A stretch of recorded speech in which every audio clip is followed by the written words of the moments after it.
Chapter 5. Cyrus Harding and his companions slept like innocent marmots in the cave, which the jaguar had so politely left at their disposal. At sunrise all were on the shore at the extremity of the promontory, and their gaze was directed towards the horizon, of which 2/3 of the circumference were visible. For the last time the engineer could ascertain that not a sail nor the wreck of a ship was on the sea, and, evening with the telescope, nothing suspicious could be discovered. There was nothing either on the shore, at least, in the straight line of 3 miles which formed the south side of the promontory, for, beyond that, rising ground had the rest of the coast, and evening from the extremity of the Serpentine Peninsula Claw Cape could not be seen. The southern coast of the island still remained to be explored.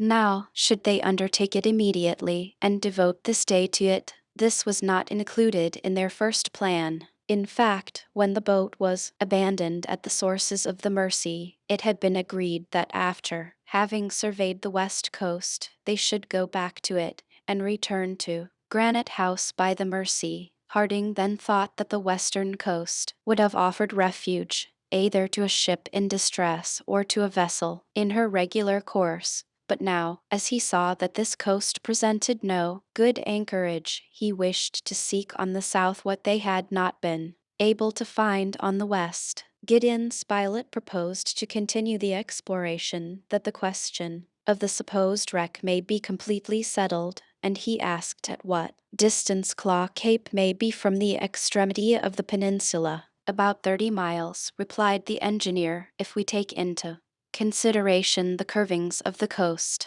30 miles, returned Spilett. That would be a long day's march.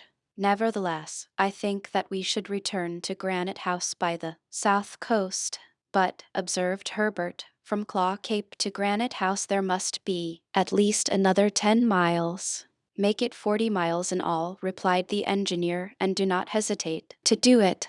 At least we should survey the unknown shore, and then we shall not have to begin the exploration again. Very good, said Pencroft. But the boat? The boat has remained by itself for 1 day at the sources of the Mersey, replied Gideon Spilett. It may just as well stay there 2 days. As yet, we have had no reason to think that the island is infested by thieves. Yet, said the sailor, when I remember the history of the turtle, I am far from confident of that. The turtle, replied the reporter. Don't you know that the sea turned it over? Who knows? Murmured the engineer. But, said Neb. Neb had evidently something to say, for he opened his mouth to speak and yet said nothing. What do you want to say, Neb? Asked the engineer. If we return by the shore to Claw Cape, replied Neb, after having doubled the cape, we shall be stopped by the Mersey. Of course, replied Herbert, and we shall have neither bridge nor boat by which to cross. But, Captain, added Pencroft, with a few floating trunks we shall have no difficulty in crossing the river. Never mind, said Spilett, it will be useful to construct a bridge if we wish to have an easy access to the far west. A bridge, cried Pencroft. Well, is not the captain the best engineer in his profession? He will make us a bridge when we want one. As to transporting you this evening to the other side of the Mersey, and that without wetting one thread of your clothes, I will take care of that. We have provisions for another day, and besides we can get plenty of game. Forward. The reporter's proposal, so strongly seconded by the sailor, received general approbation, for each wished to have their doubts set at rest, and by returning by Claw Cape the exploration would be ended. But there was not an hour to lose, for 40 miles was a long march, and they could not hope to reach Granite House before night. At 6 o'clock in the morning the little band set out. As a precaution, the guns were loaded with ball, and Top, who led the van, received orders to beat about the edge of the forest, From the extremity of the promontory, which formed the tail of the peninsula, the coast was rounded for a distance of 5 miles, which was rapidly passed over, without even the most minute investigations, bringing to light the least trace of any old or recent landings, no debris, no mark of an encampment, no cinders of a fire, nor even a footprint. From the point of the peninsula on which the settlers now were, their gaze could extend along the southwest, 25 miles off the coast, terminated in the Claw Cape, which loomed dimly through the morning mists and which, by the phenomenon of the mirage, appeared as if suspended between land and water, between the place occupied by the colonists and the other side of the immense bay. The shore was composed, first, of a tract of low land bordered in the background by trees. Then the shore became more irregular, projecting sharp points into the sea, and finally ended in the black rocks which, accumulated in picturesque disorder, formed Claw Cape. Such was the development of this part of the island, which the settlers took in at a glance, while stopping for an instant. If a vessel ran in here, said Pencroft, she would certainly be lost. Sandbanks and reefs everywhere, bad quarters. But at least something would be left of the ship, observed the reporter. There may be pieces of wood on the rocks, but nothing on the sands, replied the sailor. Why? Because the sands are still more dangerous than the rocks, for they swallow up everything that is thrown on them. In a few days the hull of a ship of several hundred tons would disappear entirely in there. So, Pencroft asked the engineer, if a ship has been wrecked on these banks, is it not astonishing that there is now no trace of her remaining? No, Captain, with the aid of time and tempest. However, it would be surprising, even in this case, that some of the masts or spars should not have been thrown on the beach, out of reach of the waves. Let us go on with our search, then, returned Cyrus Harding. At 1 o'clock the colonists arrived at the other side of Washington Bay, they having now gone a distance of 20 miles. They then halted for breakfast. Here began the irregular coast, covered with lines of rocks and sandbanks. The long sea swell could be seen breaking over the rocks in the bay, forming a foamy fringe. From this point to Claw Cape the beach was very narrow between the edge of the forest and the reefs. Walking was now more difficult, on account of the numerous rocks which encumbered the beach. The granite cliff also gradually increased in height, and only the green tops of the trees which crowned it could be seen. After half an hour's rest, the settlers resumed their journey, and not a spot among the rocks was left unexamined. Pencroft and Neb evening rushed into the surf whenever any object attracted their attention, but they found nothing, some curious formations of the rocks having deceived them. They ascertained, however, that eatable shellfish abounded there, but these could not be of any great advantage to them until some easy means of communication had been established between the two banks of the Mercy, and until the means of transport had been perfected.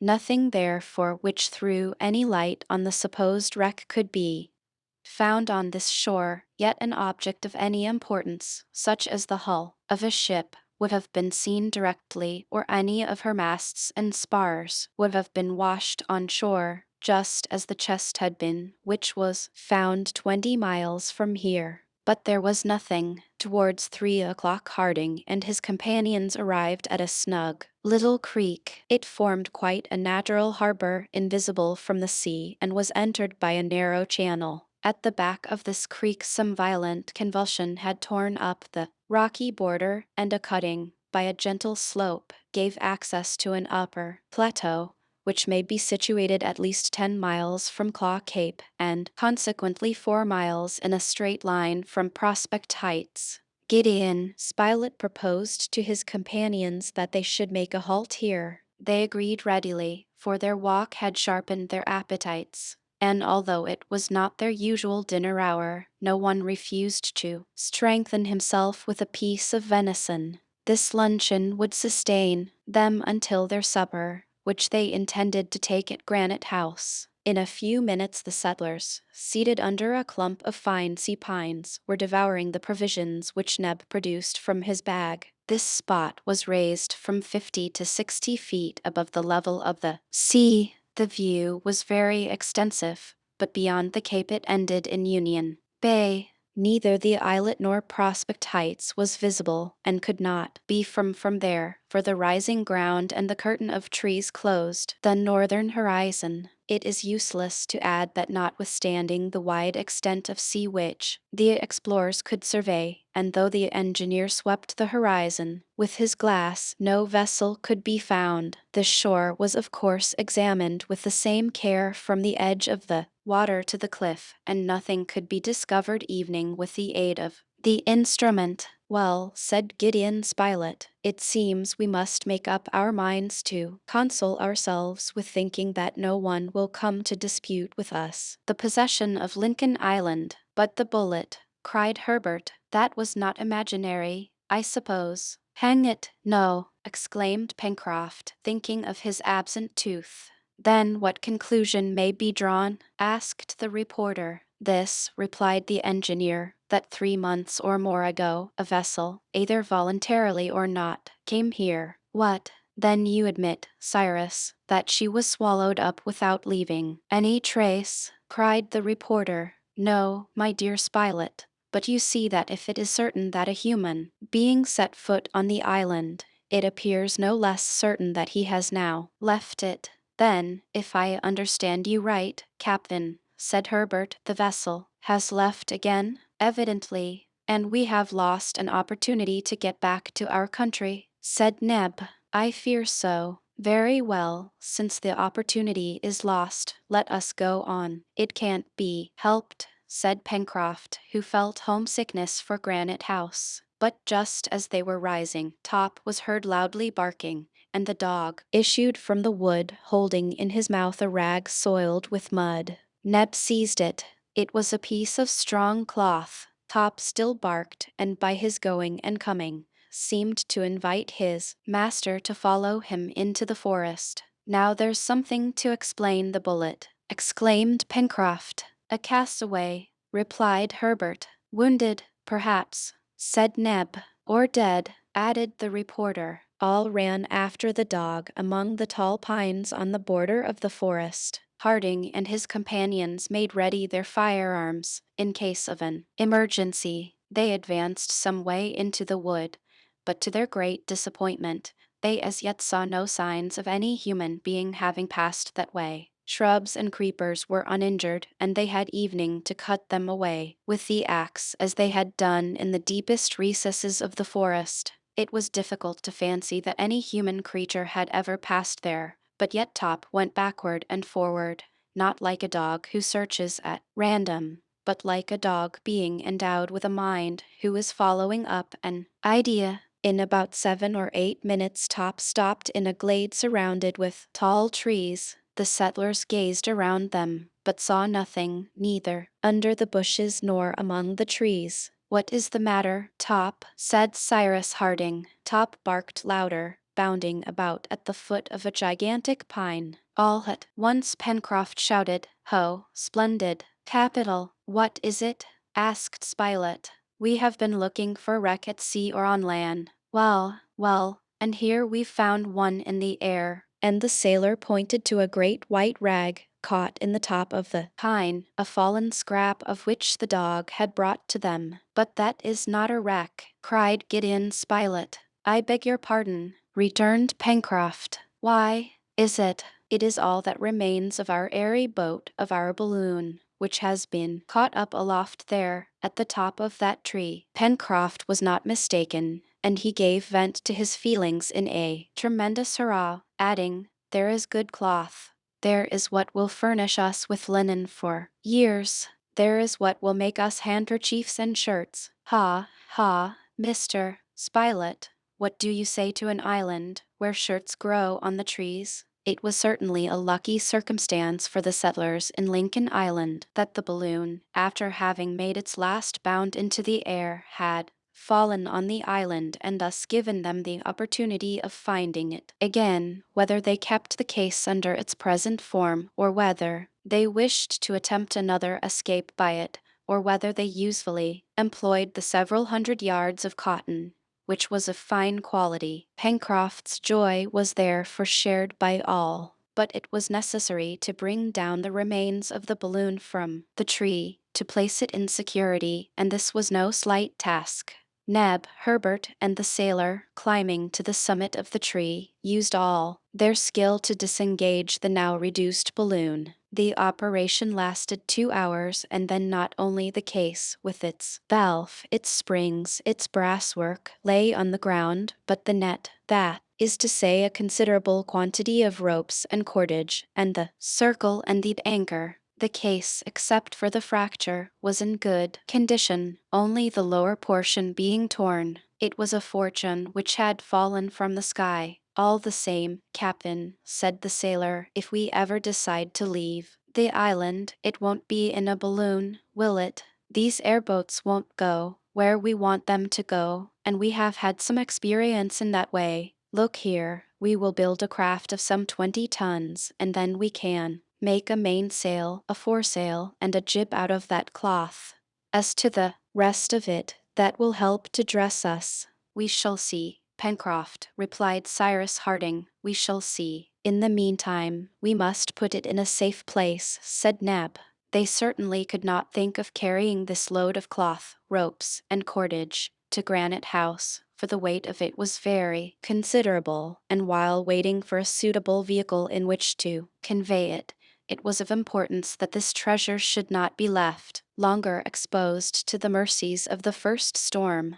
The settlers, uniting their efforts, managed to drag it as far as the shore, where they discovered a large rocky cavity, which owing to its position could not be visited either by the wind or rain. We needed a locker, and now we have one, said Pencroft, but as we cannot lock it up, it will be prudent to hide the opening. I don't mean from two-legged thieves, but from those with 4 paws. At 6 o'clock, all was stowed away, and after having given the creek the very suitable name of Port Balloon, the settlers pursued their way along Claw Cape. Pencroft and the engineer talked of the different projects which it was agreed to put into execution with the briefest possible delay. It was necessary first of all to throw a bridge over the Mercy, so as to establish an easy communication with the south of the island. Then the cart must be taken to bring back the balloon, for the canoe alone could not carry it.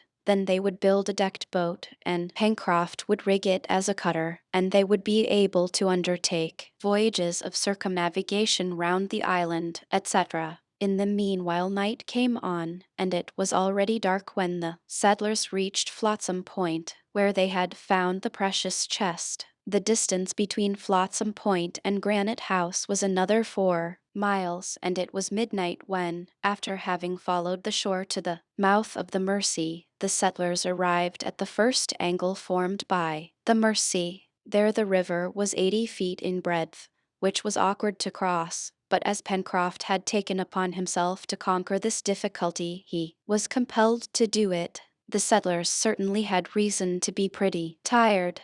The journey had been long, and the task of getting down the balloon had not rested either their arms or legs. They were anxious to reach Granite House to eat and sleep, and if the bridge had been constructed in a quarter of an hour they would have been at home. The night was very dark. Pencroft prepared to keep his promise by constructing a sort of raft on which to make the passage of the Mercy. He and Neb, armed with axes, chose 2 trees near the water and began to attack them at the base. Cyrus Harding and Spilett, seated on the bank, waited till their companions were ready for their help, while Herbert roamed about, though without going to any distance. All at once the lad who had strolled by the river came running back, and pointing up the Mercy, exclaimed, "What is floating there?" Pencroft stopped working, and seeing an indistinct object moving through the gloom, "A canoe," cried he. All approached, and saw to their extreme surprise a boat floating down the current. "Boat ahoy!"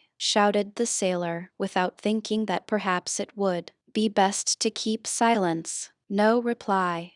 The boat still drifted onward, and it was not more than 12 feet off when the sailor exclaimed, "But it is our own boat. She has broken her moorings and floated down the current. I must say she has arrived very opportunely." "Our boat," murmured the engineer. Pencroft was right. It was truly the canoe, of which the rope had undoubtedly broken, and which had come alone from the sources of the Mersey. It was very important to seize it before the rapid current should have swept it away out of the mouth of the river, but Neb and Pencroft cleverly managed this by means of a long pole. The canoe touched the shore. The engineer leaped in first, and found, on examining the rope, that it had been really worn through by rubbing against the rocks. "Well," said the reporter to him, in a low voice, "this is a strange thing." "Strange, truly," returned Cyrus Harding. "Strange or not, it was very fortunate." Herbert, the reporter, Ned, and Pencroft embarked in turn. There was no doubt about the rope having been worn through, but the astonishing part of the affair was that the boat should arrive just at the moment when the settlers were there to seize it on its way. For a quarter of an hour earlier or later it would have been lost in the sea. If they had been living in the time of genii, this incident would have given them the right to think that the island was haunted by some supernatural being who used his power in the service of the castaways. A few strokes of the oar brought the settlers to the mouth of the Mersey. The canoe was hauled up on the beach near the Chimneys, and all proceeded towards the ladder of Granite House. But at that moment Top barked angrily, and Neb, who was looking for the first steps, uttered a cry. Chapter 6. Cyrus Harding stood still, without saying a word. His companions searched in the darkness on the wall, in case the wind should have moved the ladder, and on the ground, thinking that it may have fallen down, but the ladder had quite disappeared. As to ascertaining if a squall had blown it on the landing place halfway up, that was impossible in the dark. "If it is a joke," cried Pencroft, "it is a very stupid one. To come home and find no staircase to go up to your room by, that's nothing for weary men to laugh at." Neb could do nothing but cry out, "Oh, oh, oh, I begin to think that very curious things happen in Lincoln Island," said Pencroft. "Curious?" replied Gideon Spilett. "Not at all, Pencroft. Nothing can be more natural. Someone has come during our absence, taken possession of our dwelling, and drawn up the ladder."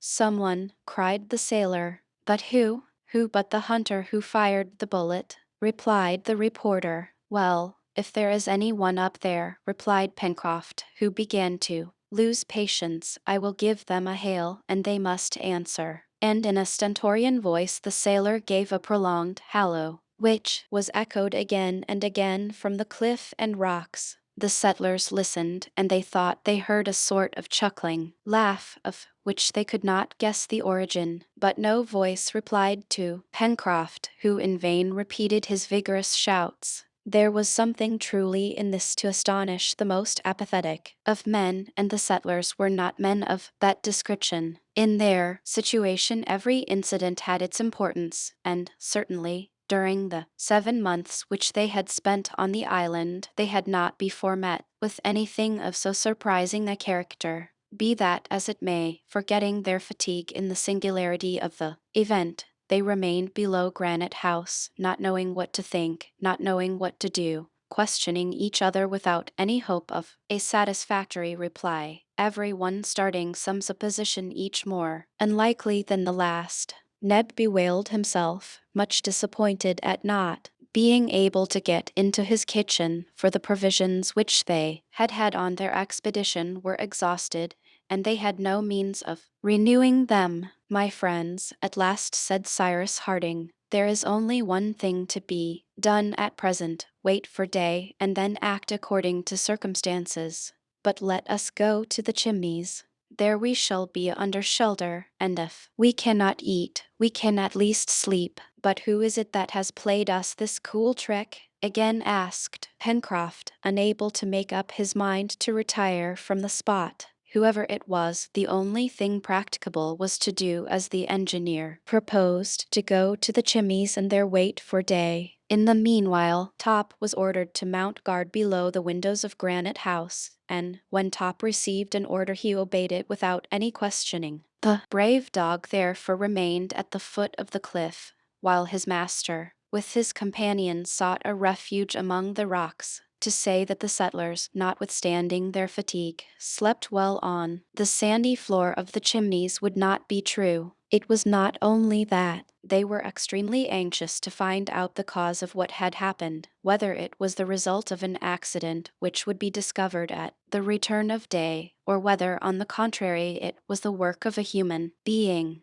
But they also had very uncomfortable beds. That could not be helped, however, for in some way or other at that moment their dwelling was occupied, and they could not possibly enter it. Now Granite House was more than their dwelling, it was their warehouse. There were all the stores belonging to the colony, weapons, instruments, tools, ammunition, provisions, etc. To think that all that may be pillaged and that the settlers would have all their work to do over again, fresh weapons and tools to make, was a serious matter. Their uneasiness led one or other of them also to go out every few minutes to see if Top was keeping good watch. Cyrus Harding alone waited with his habitual patience, although his strong mind was exasperated at being confronted with such an inexplicable fact, and he was provoked at himself for allowing a feeling to which he could not give a name to gain an influence over him. Gideon Spilett shared his feelings in this respect, and the two conversed together in whispers of the inexplicable circumstance which baffled even their intelligence and experience. "It is a joke," said Pencroft. "It is a trick someone has played us. Well, I don't like such jokes, and the joker had better look out for himself. If he falls into my hands, I can tell him." As soon as the first gleam of light appeared in the east, the colonists, suitably armed, repaired to the beach under Granite House. The rising sun now shone on the cliff, and they could see the windows, the shutters of which were closed, through the curtains of foliage. All here was in order, but a cry escaped the colonists when they saw that the door, which they had closed on their departure, was now wide open. Someone had entered Granite House. There could be no more doubt about that. The upper ladder, which generally hung from the door to the landing, was in its place, but the lower ladder was drawn up and raised to the threshold.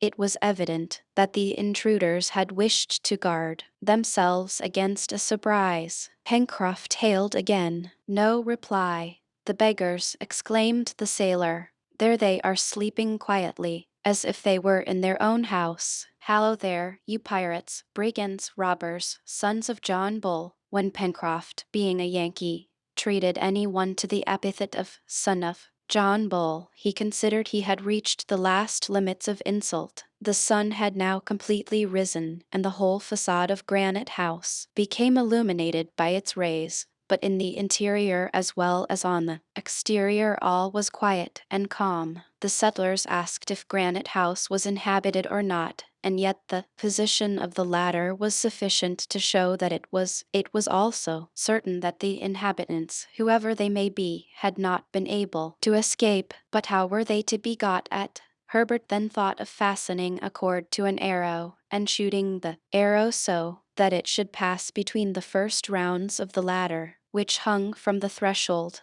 By means of the cord they would then be able to draw down the ladder to the ground, and so re-establish the communication between the beach and Granite House. There was evidently nothing else to be done, and with a little skill this method may succeed. Very fortunately bows and arrows had been left at the chimneys, where they also found a quantity of light hibiscus cord. Pencroft fastened this to a well-feathered arrow. Then Herbert, fixing it to his bow, took a careful aim for the lower part of the ladder. Cyrus Harding, Gideon Spilett, Pencroft, and Neb drew back so as to see if anything appeared at the windows. The reporter lifted his gun to his shoulder and covered the door. The bow was bent, the arrow flew, taking the cord with it, and passed between the two last rounds. The operation had succeeded. Herbert immediately seized the end of the cord, but at that moment when he gave it a pull to bring down the ladder, an arm thrust suddenly out between the wall and the door, grasped it and dragged it inside Granite House. "The rascals!" shouted the sailor. "If a ball can do anything for you, you shall not have long to wait for it." "But who was it?" asked Neb. "Who was it? Didn't you see?" "No, it was a monkey, a sapajou, an orangutan, a baboon, a gorilla, a saguin. Our dwelling has been invaded by monkeys who climbed up the ladder during our absence." And at this moment, as if to bear witness to the truth of the sailor's words, 2 or 3 quadrumana showed themselves at the windows, from which they had pushed back the shutters, and saluted the real proprietors of the place with 1,000 hideous grimaces. "I knew that it was only a joke," cried Pencroft, "but one of the jokers shall pay the penalty for the rest." So saying, the sailor, raising his piece, took a rapid aim at one of the monkeys and fired. All disappeared, except one who fell mortally wounded on the beach. This monkey, which was of a large size, evidently belonged to the first order of the quadrumana. Whether this was a chimpanzee, an orangutan, or a gorilla, he took rank among the anthropoid apes, who are so called from their resemblance to the human race. However, Herbert declared it to be an orangutan. "What a magnificent beast!" cried Neb.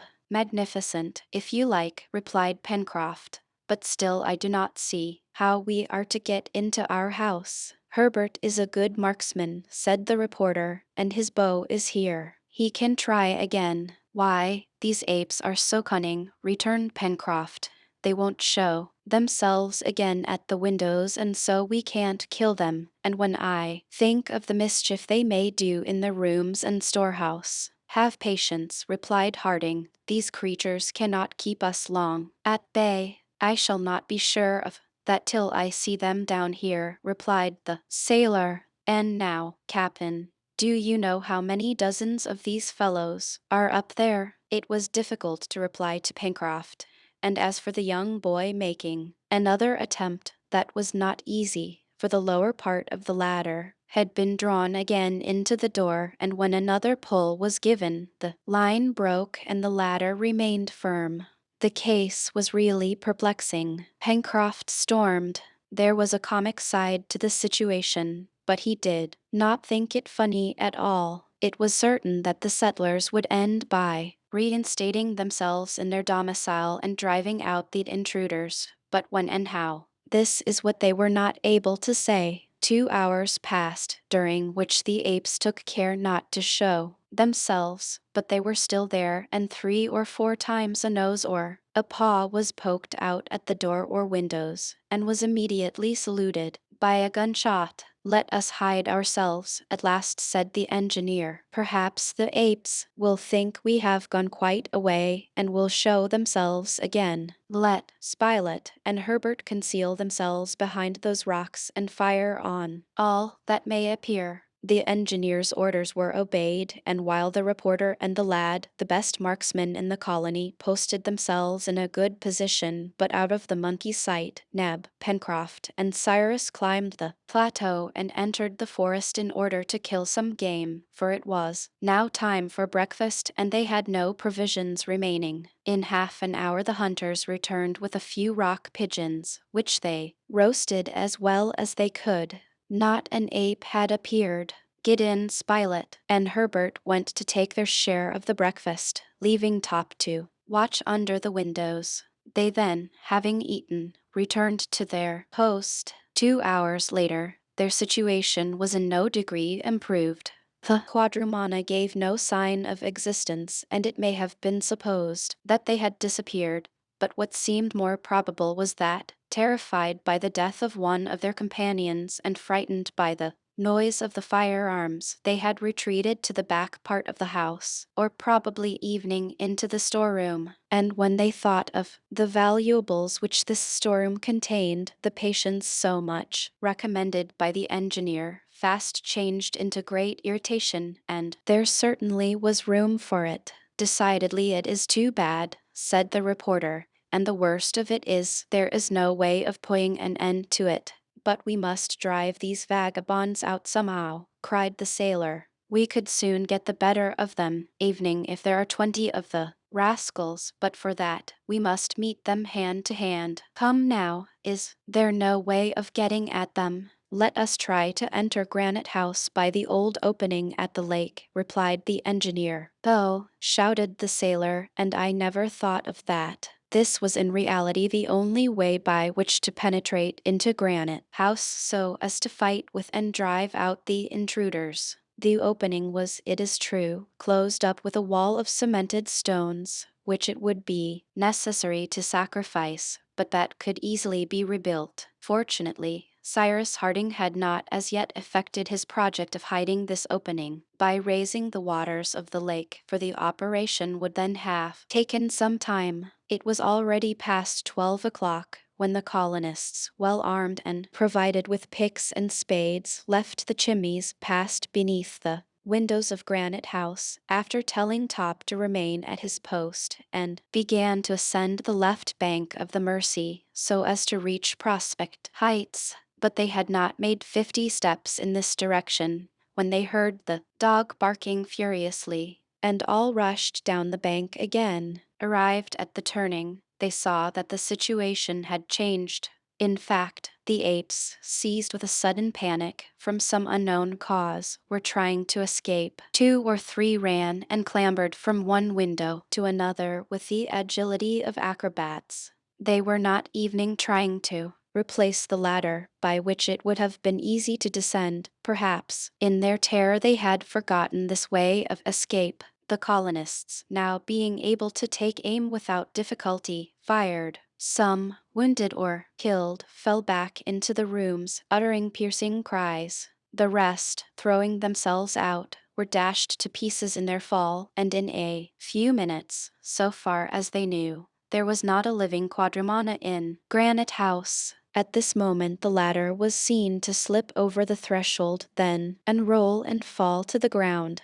"Hullo!" cried the sailor. "This is queer." "Very strange," murmured the engineer, leaping first up the ladder. "Take care, Captain," cried Pencroft. "Perhaps there are still some of these rascals." "We shall soon see," replied the engineer, without stopping however. All his companions followed him, and in a minute they had arrived at the threshold. They searched everywhere. There was no one in the rooms nor in the storehouse, which had been respected by the band of quadrumana. "Well now, and the ladder," cried the sailor. "Who can the gentleman have been who sent us that down?" But at that moment a cry was heard, and a great orang, who had hidden himself in the passage, rushed into the room, pursued by Neb. "Ah, the robber!" cried Pencroft, and hatchet in hand he was about to cleave the head of the animal, when Cyrus Harding seized his arm, saying, "Spare him, Pencroft. Pardon this rascal." "Yes, it was he who threw us the ladder." And the engineer said this in such a peculiar voice that it was difficult to know whether he spoke seriously or not. Nevertheless, they threw themselves on the orang, who defended himself gallantly, but was soon overpowered and bound. "There," said Pencroft, "and what shall we make of him, now we've got him?" "A servant," replied Herbert. The lad was not joking in saying this, for he knew how this intelligent race could be turned to account. The settlers then approached the ape and gazed at it attentively. He belonged to the family of anthropoid apes, of which the facial angle is not much inferior to that of the Australians and Hottentots. It was an orangutan, and as such had neither the ferocity of the gorilla nor the stupidity of the baboon. It is to this family of the anthropoid apes that so many characteristics belong which prove them to be possessed of an almost human intelligence. Employed in houses, they can wait at table, sweep rooms, brush clothes, clean boots, handle a knife, fork, and spoon properly, and evening drink wine, doing everything as well as the best servant that ever walked upon two legs. Buffon possessed one of these apes who served him for a long time as a faithful and zealous servant. The one which had been seized in the hall of Granite House was a great fellow, 6 feet high, with an admirably proportioned frame, a broad chest, head of a moderate size, the facial angle reaching 65°, round skull, projecting nose, skin covered with soft glossy hair, in short, a fine specimen of the anthropoids. His eyes, rather smaller than human eyes, sparkled with intelligence. His white teeth glittered under his mustache, and he wore a little curly brown beard. "A handsome fellow," said Pencroft. "If we only knew his language, we could talk to him." "But, master," said Neb, "are you serious? Are we going to take him as a servant?" "Yes, Neb," replied the engineer, smiling, "but you must not be jealous." "And I hope he will make an excellent servant," added Herbert. "He appears young, and will be easy to educate, and we shall not be obliged to use force to subdue him, nor draw his tests, as is sometimes done. He will soon grow fond of his masters if they are kind to him." "And they will be," replied Pencroft, who had forgotten all his rancor against the jokers. Then, approaching the Orang, "Well, old boy," he asked, "how are you?" The Orang replied by a little grunt, which did not show any anger. "You wish to join the colony?" again asked the sailor. "You are going to enter the service of Captain Cyrus Harding?" Another respondent grunt was uttered by the ape. "And you will be satisfied with no other wages than your food?" Third affirmative grunt. "This conversation is slightly monotonous," observed Gideon Spilett. "So much the better," replied Pencroft. "The best servants are those who talk the least. And then, no wages, do you hear, my boy? We will give you no wages at first, but we will double them afterwards if we are pleased with you." Thus the colony was increased by a new member. As to his name, the sailor begged that in memory of another ape which he had known, he may be called Jupiter, and Jup for short. Chapter 7. The settlers in Lincoln Island had now regained their dwelling, without having been obliged to reach it by the old opening, and were therefore spared the trouble of mason's work. It was certainly lucky that at the moment they were about to set out to do so, the apes had been seized with that terror no less sudden than inexplicable, which had driven them out of Granite House. Had the animals discovered that they were about to be attacked from another direction? This was the only explanation of their sudden retreat. During the day the bodies of the apes were carried into the wood, where they were buried. Then the settlers busied themselves in repairing the disorder caused by the intruders. Disorder, but not damage, for although they had turned everything in the rooms topsy-turvy, yet they had broken nothing.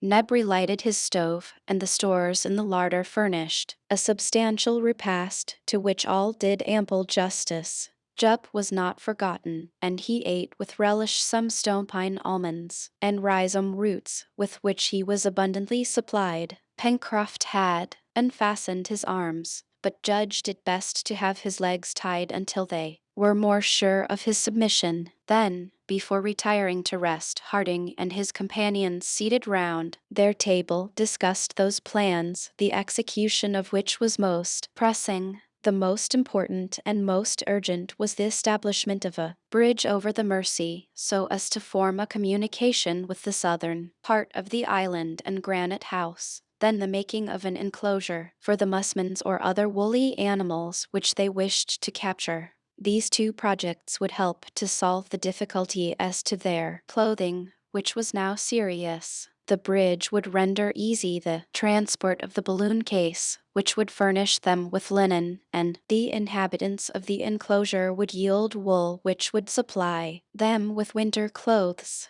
As to the enclosure, it was Cyrus Harding's intention to establish it at the sources of the Red Creek, where the ruminants would find fresh and abundant pasture. The road between Prospect Heights and the sources of the stream was already partly beaten, and with a better cart than the first, the material could be easily conveyed to the spot, especially if they could manage to capture some animals to draw it. But though there may be no inconvenience in the enclosure being so far from Granite House, it would not be the same with the poultry yard, to which Neb called the attention of the colonists. It was truly necessary that the birds should be close within reach of the cook, and no place appeared more favorable for the establishment of the said poultry yard than that portion of the banks of the lake which was close to the old opening. Water birds would prosper there as well as others, and the couple of tinamous taken in their last excursion would be the first to be domesticated.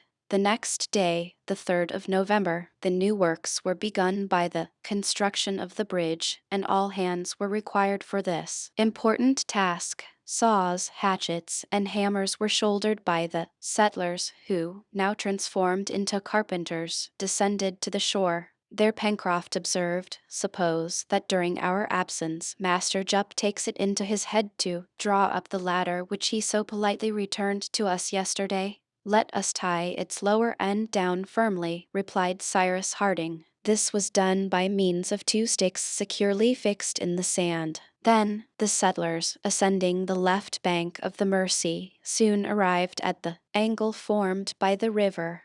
There they halted in order to ascertain if the bridge could be thrown across. The place appeared suitable. In fact, from this spot to Port Balloon, discovered the day before on the southern coast, there was only a distance of 3 miles and a half, and from the bridge to the port it would be easy to make a good cart road which would render the communication between Granite House and the south of the island extremely easy. Cyrus Harding now imparted to his companions a scheme for completely isolating Prospect Heights so as to shelter it from the attacks both of quadrupeds and quadrumana. In this way, Granite House, the Chimneys, the poultry yard, and all the upper part of the plateau which was to be used for cultivation would be protected against the depredations of animals. Nothing could be easier than to execute this project, and this is how the engineer intended to set to work. The plateau was already defended on 3 sides by water courses, either artificial or natural. On the northwest, by the shores of Lake Grant, from the entrance of the passage to the breach made in the banks of the lake for the escape of the water. On the north, from this breach to the sea, by the new watercourse which had hollowed out a bed for itself across the plateau and shore, above and below the fall, and it would be enough to dig the bed of this creek a little deeper to make it impracticable for animals on all the eastern border by the sea itself, from the mouth of the aforesaid creek to the mouth of the Mercy. Lastly, on the south, from the mouth to the turn of the Mercy where the bridge was to be established. The western border of the plateau now remained between the turn of the river and the southern angle of the lake, a distance of about a mile, which was open to all comers. But nothing could be easier than to dig a broad, deep ditch, which could be filled from the lake, and the overflow of which would throw itself by a rapid fall into the bed of the Mercy. The level of the lake would, no doubt, be somewhat lowered by this fresh discharge of its waters, but Cyrus Harding had ascertained that the volume of water in the Red Creek was considerable enough to allow of the execution of this project. So then, added the engineer, Prospect Heights will become a regular island, being surrounded with water on all sides, and only communicating with the rest of our domain by the bridge which we are about to throw across the Mercy, the 2 little bridges already established above and below the fall, and lastly 2 other little bridges which must be constructed, one over the canal which I propose to dig, the other across to the left bank of the Mercy. Now, if these bridges can be raised at will, Prospect Heights will be guarded from any surprise. The bridge was the most urgent work. Trees were selected, cut down, stripped of their branches, and cut into beams, joists, and planks. The end of the bridge which rested on the right bank of the Mersey was to be firm, but the other end on the left bank was to be movable, so that it may be raised by means of a counterpoise, as some canal bridges are managed. This was certainly a considerable work, and though it was skillfully conducted, it took some time, for the Mersey at this place was 80 feet wide. It was therefore necessary to fix piles in the bed of the river so as to sustain the floor of the bridge and establish a pile driver to act on the tops of these piles, which would thus form two arches and allow the bridge to support heavy loads. Happily there was no want of tools with which to shape the wood, nor of ironwork to make it firm, nor of the ingenuity of a man who had a marvelous knowledge of the work, nor lastly the zeal of his companions, who in 7 months had necessarily acquired great skill in the use of their tools, and it must be said that not the least skillful was Gideon Spilett, who in dexterity almost equaled the sailor himself. Who would ever have expected so much from a newspaper man, thought Pencroft. The construction of the Mersey Bridge lasted 3 weeks of regular hard work. They evening breakfasted on the scene of their labors, and the weather being magnificent, they only returned to Granite House to sleep. During this period it may be stated that Master Jup grew more accustomed to his new masters, whose movements he always watched with very inquisitive eyes. However, as a precautionary measure, Pencroft did not as yet allow him complete liberty, rightly wishing to wait until the limits of the plateau should be settled by the projected works. Top and Jup were good friends and played willingly together, but Jup did everything solemnly. On the 20th of November the bridge was finished. The movable part, balanced by the counterpoise, swung easily, and only a slight effort was needed to raise it between its hinge and the last crossbar on which it rested when closed. There existed a space of 20 feet, which was sufficiently wide to prevent any animals from crossing. The settlers now began to talk of fetching the balloon case, which they were anxious to place in perfect security, but to bring it would be necessary to take a cart to Port Balloon, and consequently necessary to beat a road through the dense forests of the far west. This would take some time. Also, Neb and Pencroft having gone to examine into the state of things at Port Balloon, and reported that the stock of cloth would suffer no damage in the grotto where it was stored, it was decided that the work at Prospect Heights should not be discontinued. That, observed Pencroft, will enable us to establish our poultry yard under better conditions, since we need have no fear of visits from foxes, nor the attacks of other beasts. Then, added Neb, we can clear the plateau and transplant wild plants to it, and prepare our second cornfield, cried the sailor with a triumphant air. In fact, the first cornfield sown with a single grain had prospered admirably, thanks to Pencroft's care. It had produced the 10 ears foretold by the engineer, and each ear containing 80 grains. The colony found itself in possession of 800 grains in 6 months, which promised a double harvest each year. These 800 grains, except 50, which were prudently reserved, were to be sown in a new field, but with no less care than was bestowed on the single grain. The field was prepared, then surrounded with a strong palisade, high and pointed, which quadrupeds would have found difficulty in leaping. As to birds, some scarecrows, due to Pencroft's ingenious brain, were enough to frighten them. The 750 grains deposited in very regular furrows were then left for nature to do the rest.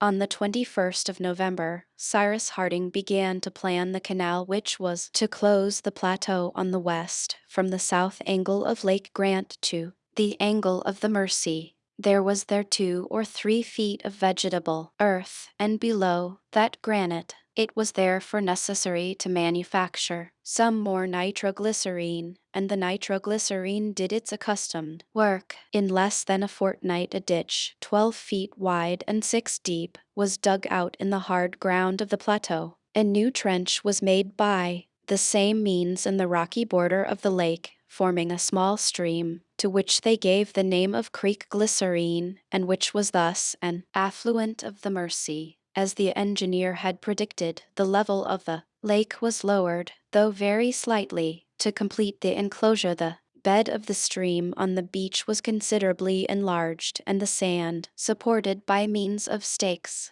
By the end of the first fortnight of December, these works were finished, and Prospect Heights, that is to say, a sort of irregular pentagon having a perimeter of nearly 4 miles, surrounded by a liquid belt, was completely protected from depredators of every description. During the month of December, the heat was very great. In spite of it, however, the settlers continued their work, and as they were anxious to possess a poultry yard, they immediately commenced it. It is useless to say that since the enclosing of the plateau had been completed, Master Jup had been set at liberty. He did not leave his masters and evinced no wish to escape. He was a gentle animal, though very powerful and wonderfully active. He was already taught to make himself useful by drawing loads of wood and carting away the stones, which were extracted from the bed of Creek Glycerine. The poultry yard occupied an area of 200 square yards on the southeastern bank of the lake. It was surrounded by a palisade, and in it were constructed various shelters for the birds, which were to populate it.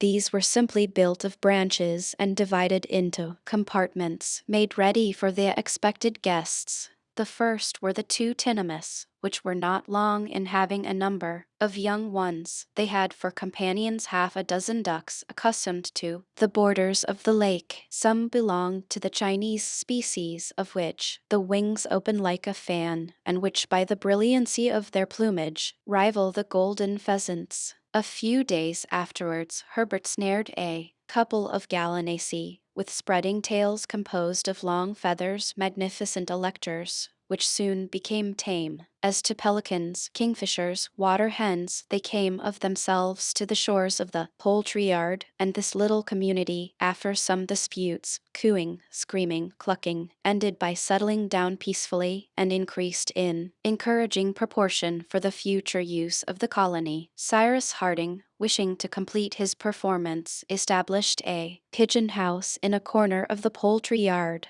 There he lodged a dozen of those pigeons which frequented the rocks of the plateau. These birds soon became accustomed to returning every evening to their new dwelling, and showed more disposition to domesticate themselves than their congeners, the wood pigeons. Lastly, the time had come for turning the balloon case to use, by cutting it up to make shirts and other articles, for as to keeping it in its present form, and risking themselves in a balloon filled with gas, above a sea of the limits of which they had no idea, it was not to be thought of. It was necessary to bring the case to Granite House, and the colonists employed themselves in rendering their heavy cart lighter and more manageable. But, though they had a vehicle, the moving power was yet to be found. But did there not exist in the island some animal which may supply the place of the horse, ass, or ox? That was the question. Certainly, said Pencroft, a beast of burden would be very useful to us until the captain has made a steam cart, or evening an engine. For some day we shall have a railroad from Granite House to Port Balloon, with a branch line to Mount Franklin. One day, the 23rd of December, Neb and Top were heard shouting and barking, each apparently trying to see who could make the most noise. The settlers, who were busy at the chimneys, ran, fearing some vexatious incident. What did they see? 2 fine animals of a large size, that had imprudently ventured on the plateau when the bridges were open. One would have said they were horses, or at least donkeys, male and female, of a fine shape, dove-colored, the legs and tail white, striped with black on the head and neck. They advanced quietly, without showing any uneasiness, and gazed at the men, in whom they could not as yet recognize their future masters.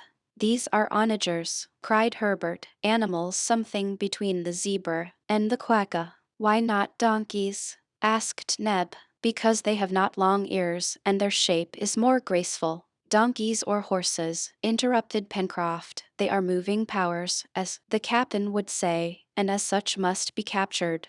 The sailor, without frightening the animals, crept through the grass to the bridge over Creek Glycerine, lowered it, and the onagers were prisoners. Now, should they seize them with violence and master them by force? No, it was decided that for a few days they should be allowed to roam freely about the plateau, where there was an abundance of grass, and the engineer immediately began to prepare a stable near the poultry yard in which the onagers may find food with a good litter and shelter during the night.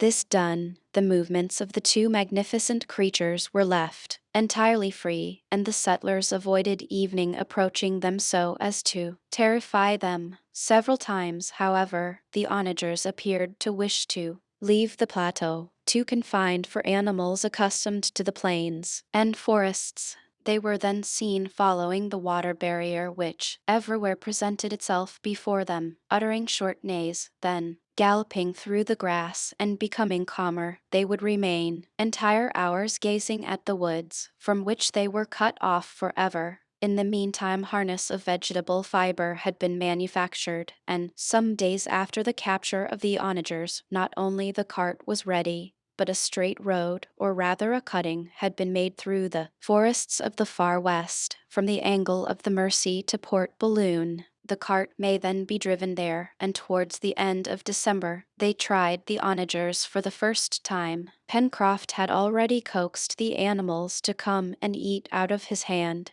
and they allowed him to approach without making any difficulty.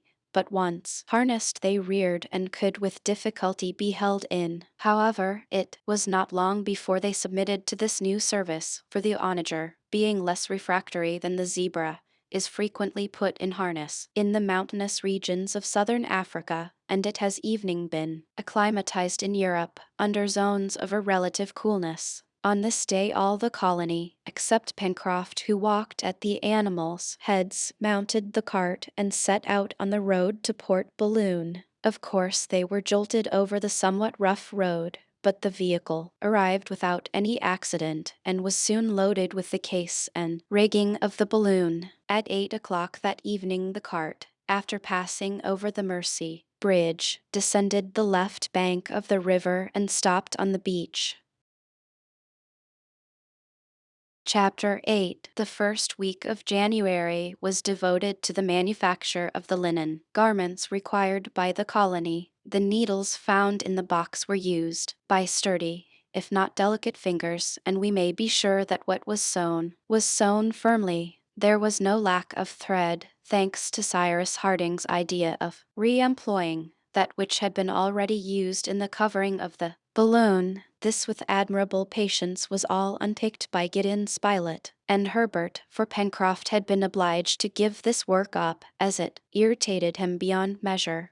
But he had no equal in the sewing part of the business truly. Everybody knows that sailors have a remarkable aptitude for tailoring. The cloth of which the balloon case was made was then cleaned by means of soda and potash obtained by the incineration of plants in such a way that the cotton, having got rid of the varnish, resumed its natural softness and elasticity. Then, exposed to the action of the atmosphere, it soon became perfectly white. Some dozen shirts and sock, the latter, not knitted, of course, but made of cotton, were thus manufactured. What a comfort it was to the settlers to clothe themselves again in clean linen, which was doubtless rather rough, but they were not troubled about that, and then to go to sleep between sheets, which made the couches at Granite House into quite comfortable beds. It was about this time also that they made boots of seal leather, which were greatly needed to replace the shoes and boots brought from America.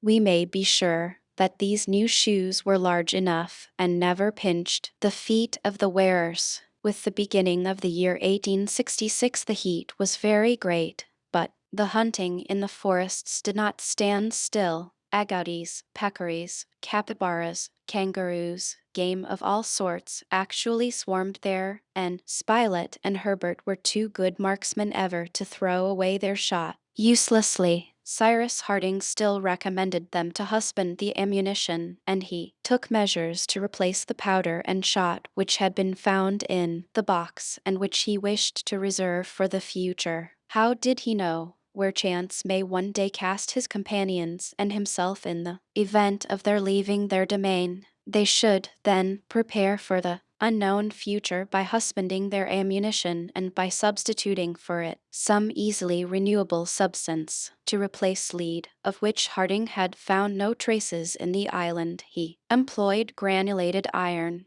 which was easy to manufacture.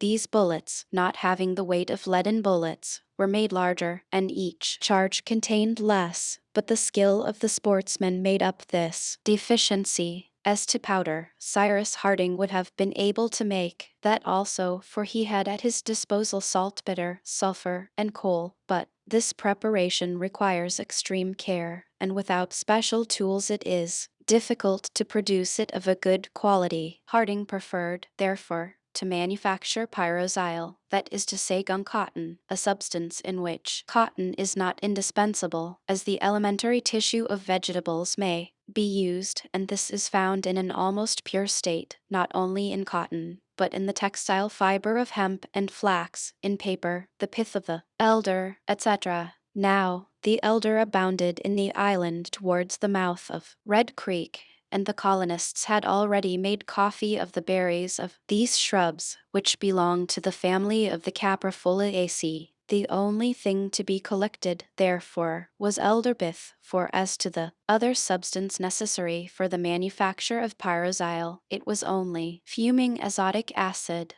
Now, Harding, having sulfuric acid at his disposal, had already been easily able to produce azotic acid by attacking the saltpeter with which nature supplied him. He accordingly resolved to manufacture and employ pyroxyle, although it has some inconveniences, that is to say, a great inequality of effect and excessive inflammability, since it takes fire at 170 degrees instead of 240, and lastly, an instantaneous deflagration which may damage the firearms. On the other hand, the advantages of pyroxyle consist in this, that it is not injured by damp, that it does not make the gun barrels dirty, and that its force is 4 times that of ordinary powder. To make pyroxyle, the cotton must be immersed in the fuming azotic acid for a quarter of an hour, then washed in cold water and dried. Nothing could be more simple. Cyrus Harding had only at his disposal the ordinary azotic acid and not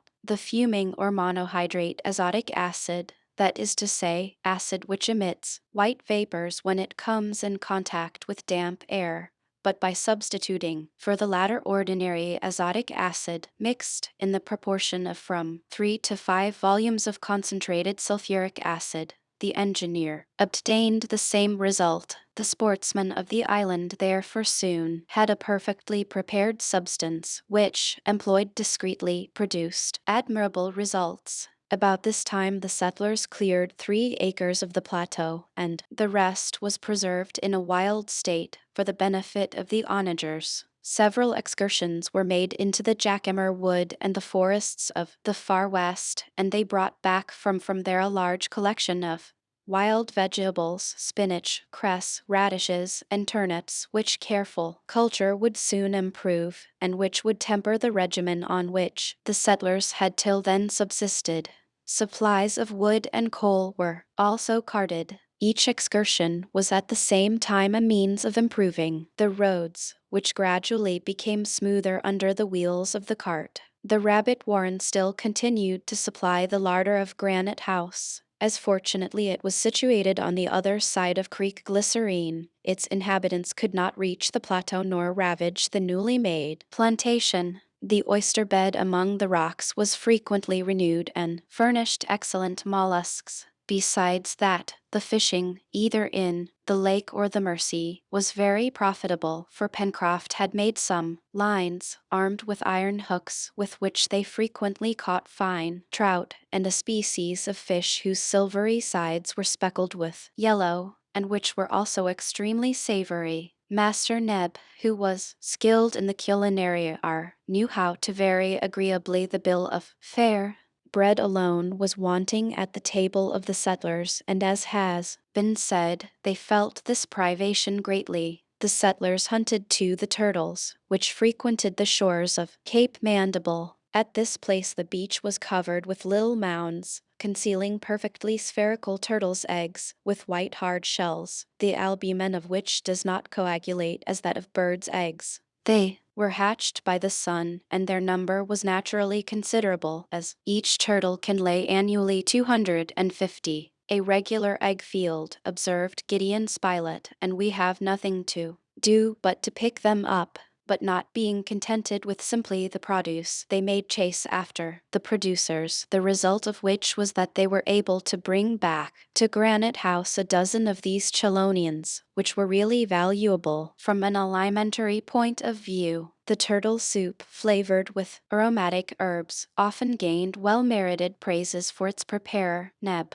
We must here mention another fortunate circumstance by which new stores for the winter were laid in. Shoals of salmon entered the Mersey and ascended the country for several miles. It was the time at which the females, going to find suitable places in which to spawn, precede the males and make a great noise through the fresh water. 1,000 of these fish, which measured about 2.5 feet in length, came up the river, and a large quantity were retained by fixing dams across the stream. More than 100 were thus taken, which were salted and stored for the time when winter, freezing up the streams, would render fishing impracticable. By this time the intelligent Jup was raised to the duty of valet. He had been dressed in a jacket, white linen, breeches, and an apron, the pockets of which were his delight. The clever Orang had been marvelously trained by Neb, and any one would have said that the Negro and the ape understood each other when they talked together.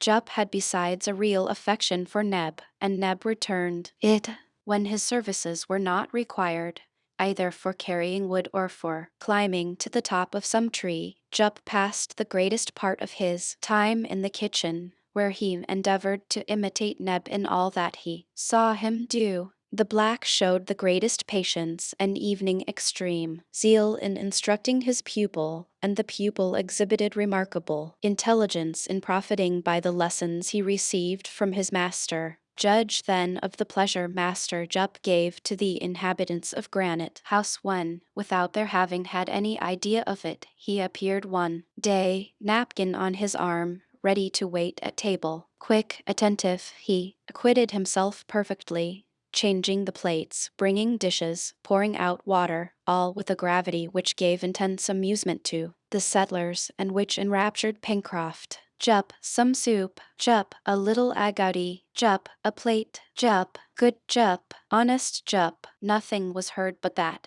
and Jup, without ever being disconcerted, replied to every one, watched for everything, and he shook his head in a knowing way when Pencroft, referring to his joke of the first day, said to him, "Decidedly, Jup, your wages must be doubled." It is useless to say that the Orang was now thoroughly domesticated at Granite House, and that he often accompanied his masters to the forest without showing any wish to leave them. It was most amusing to see him walking with a stick, which Pencroft had given him, and which he carried on his shoulder like a gun. If they wished to gather some fruit from the summit of a tree, how quickly he climbed for it! If the wheel of the cart stuck in the mud, with what energy did Jup, with a single heave of his shoulder, put it right again. "What a jolly fellow he is!" cried Pencroft often. "If he was as mischievous as he is good, there would be no doing anything with him." It was towards the end of January the colonists began their labors in the center of the island. It had been decided that a corral should be established near the sources of the Red Creek, at the foot of Mount Franklin, destined to contain the ruminants whose presence would have been troublesome at Granite House, and especially for the musmons who were to supply the wool for the settlers' winter garments. Each morning, the colony, sometimes entire, but more often represented only by Harding, Herbert, and Pencroft, proceeded to the sources of the creek, a distance of not more than 5 miles, by the newly beaten road, to which the name of Corral Road had been given. There a site was chosen at the back of the southern ridge of the mountain. It was a meadow land, dotted here and there with clumps of trees, and watered by a little stream, which sprung from the slopes, which closed it in on one side. The grass was fresh and it was not too much shaded by the trees which grew about it. This meadow was to be surrounded by a palisade high enough to prevent even the most agile animals from leaping over. This enclosure would be large enough to contain 100 musmons and wild goats, with all the young ones they may produce. The perimeter of the corral was then traced by the engineer, and they would then have proceeded to fell the trees necessary for the construction of the palisade. But as the opening up of the road had already necessitated the sacrifice of a considerable number, those were brought and supplied 100 stakes, which were firmly fixed in the ground. The construction of this corral did not take less than 3 weeks, for besides the palisade, Cyrus Harding built large sheds in which the animals could take shelter. These buildings had also to be made very strong, for musmons are powerful animals, and their first fury was to be feared. The stakes, sharpened at their upper end and hardened by fire, had been fixed by means of crossbars, and at regular distances props ensured the solidity of the whole. The corral finished, a raid had to be made on the pastures frequented by the ruminants. This was done on the 7th of February, on a beautiful summer's day, and every one took part in it. The onagers, already well trained, were ridden by Spilett and Herbert, and were of great use. The maneuver consisted simply in surrounding the musmons and goats, and gradually narrowing the circle around them. Cyrus Harding, Pencroft, Neb, and Jup posted themselves in different parts of the wood, while the 2 cavaliers and Top galloped in a radius of half a mile round the corral. The musmons were very numerous in this part of the island. These fine animals were as large as deer. Their horns were stronger than those of the ram, and their gray-colored fleece was mixed with long hair. This hunting day was very fatiguing. Such going and coming, and running, and riding and shouting. Of 100 musmons which had been surrounded, more than 2/3 escaped, but at last 30 of these animals and 10 wild goats were gradually driven back towards the corral, the open door of which appearing to offer a means of escape. They rushed in and were prisoners. In short, the result was satisfactory, and the settlers had no reason to complain. There was no doubt that the flock would prosper, and that at no distant time not only wool but hides would be abundant. That evening the hunters returned to Granite House quite exhausted. However, notwithstanding their fatigue, they returned the next day to visit the corral. The prisoners had been trying to overthrow the palisade, but of course had not succeeded, and were not long in becoming more tranquil. During the month of February, no event of any importance occurred. The daily labors were pursued methodically, and as well as improving the roads to the corral and to Port Balloon, a third was commenced, which, starting from the enclosure, proceeded towards the western coast. The yet unknown portion of Lincoln Island was that of the wood-covered Serpentine Peninsula, which sheltered the wild beasts from which Gideon Spilett was so anxious to clear their domain. Before the cold season should appear, the most assiduous care was given to the cultivation of the wild plants, which had been transplanted from the forest to Prospect Heights.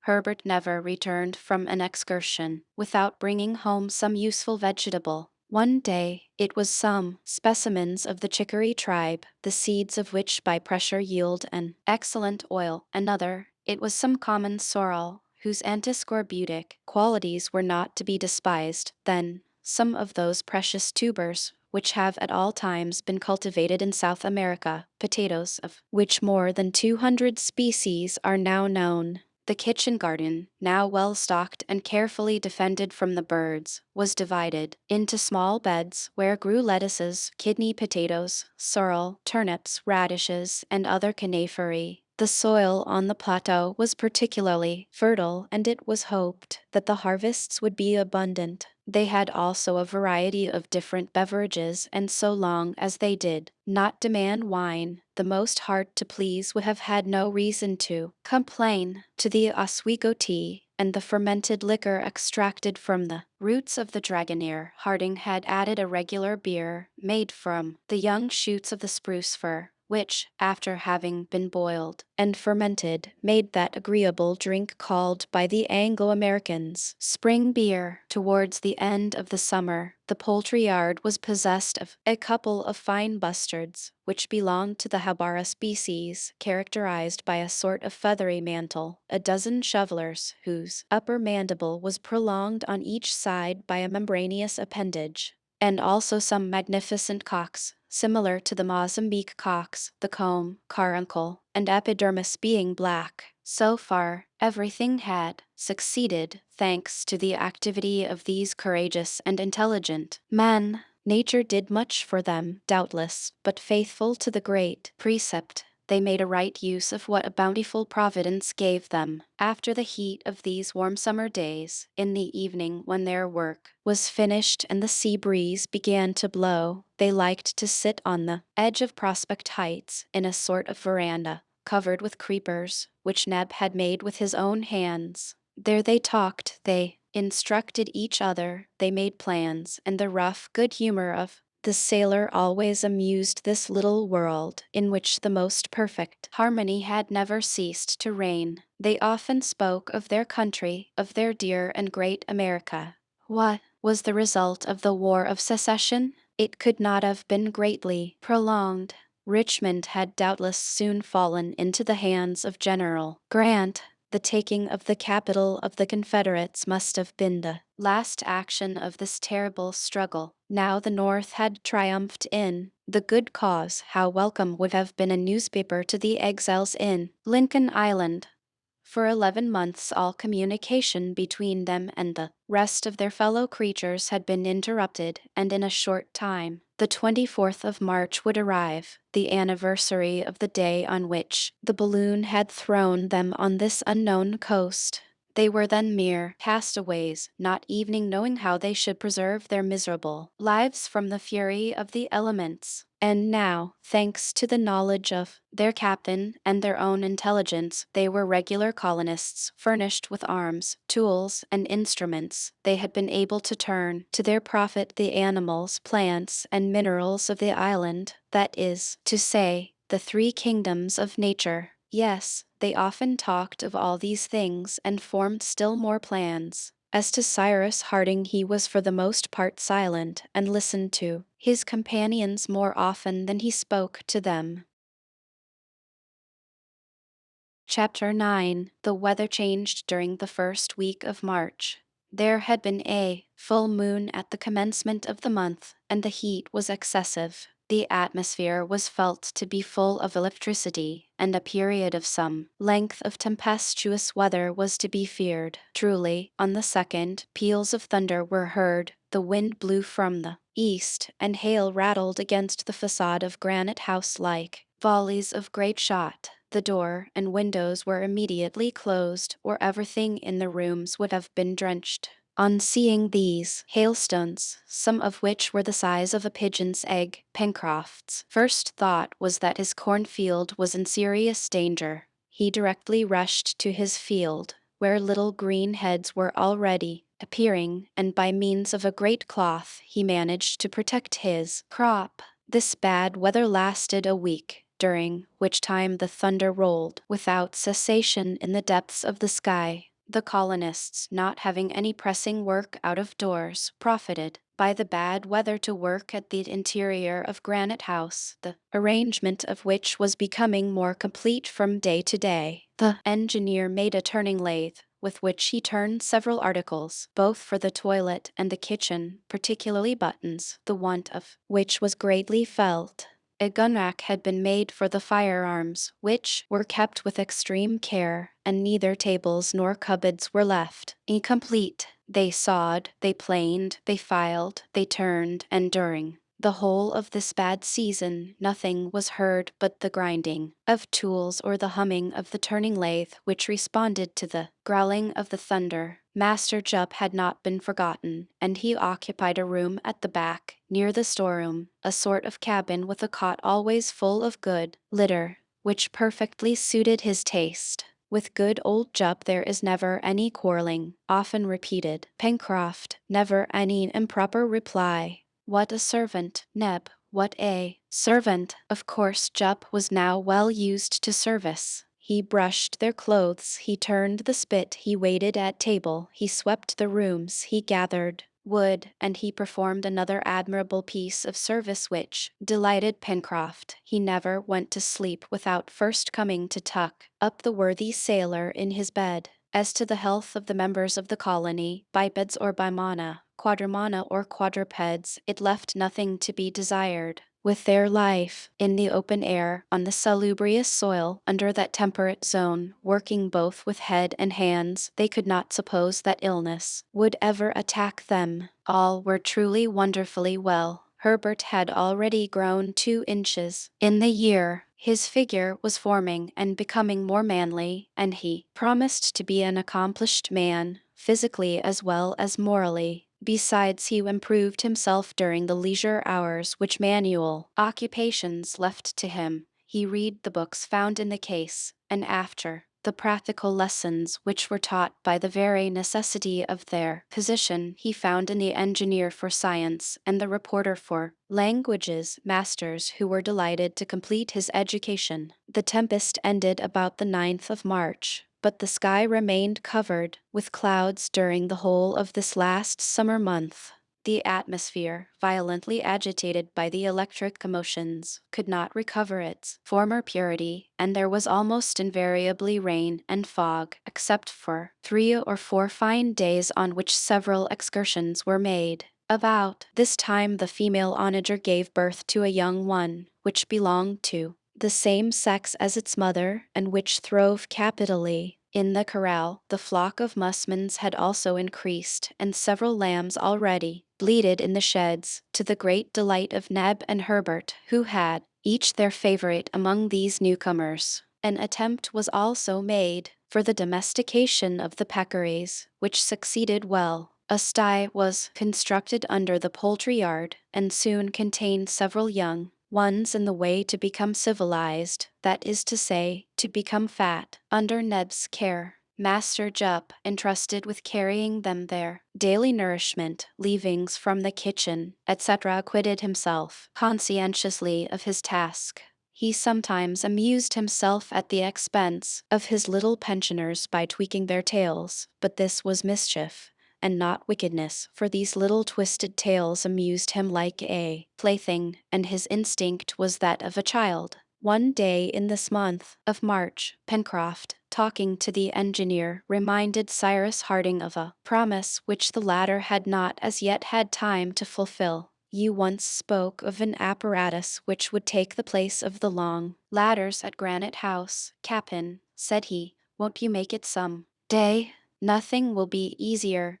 But is this a really useful thing? Certainly, Captain. After we have given ourselves necessaries, let us think a little of luxury. For us it may be luxury, if you like, but for things it is necessary. It isn't very convenient to climb up a long ladder when one is heavily loaded. Well, Pencroft, we will try to please you, replied Cyrus Harding, but you have no machine at your disposal. We will make one. A steam machine? No, a water machine. And, truly, to work his apparatus there was already a natural force at the disposal of the engineer which could be used without great difficulty. For this, it was enough to augment the flow of the little stream which supplied the interior of Granite House with water. The opening among the stones and grass was then increased, thus producing a strong fall at the bottom of the passage, the overflow from which escaped by the inner well. Below this fall the engineer fixed a cylinder with paddles, which was joined on the exterior with a strong cable rolled on a wheel supporting a basket. In this way, by means of a long rope reaching to the ground, which enabled them to regulate the motive power, they could rise in the basket to the door of Granite House. It was on the 17th of March that the lift acted for the first time and gave universal satisfaction. Henceforward all the loads, wood, coal, provisions, and even the settlers themselves, were hoisted by this simple system, which replaced the primitive ladder, and, as may be supposed, no one thought of regretting the change. Top particularly was enchanted with this improvement, for he had not, and never could have, possessed Master Jup's skill in climbing ladders, and often it was on Neb's back, or evening on that of the Oring, that he had been obliged to make the ascent to Granite House. About this time, too, Cyrus Harding attempted to manufacture glass, and he at first put the old pottery kiln to this new use.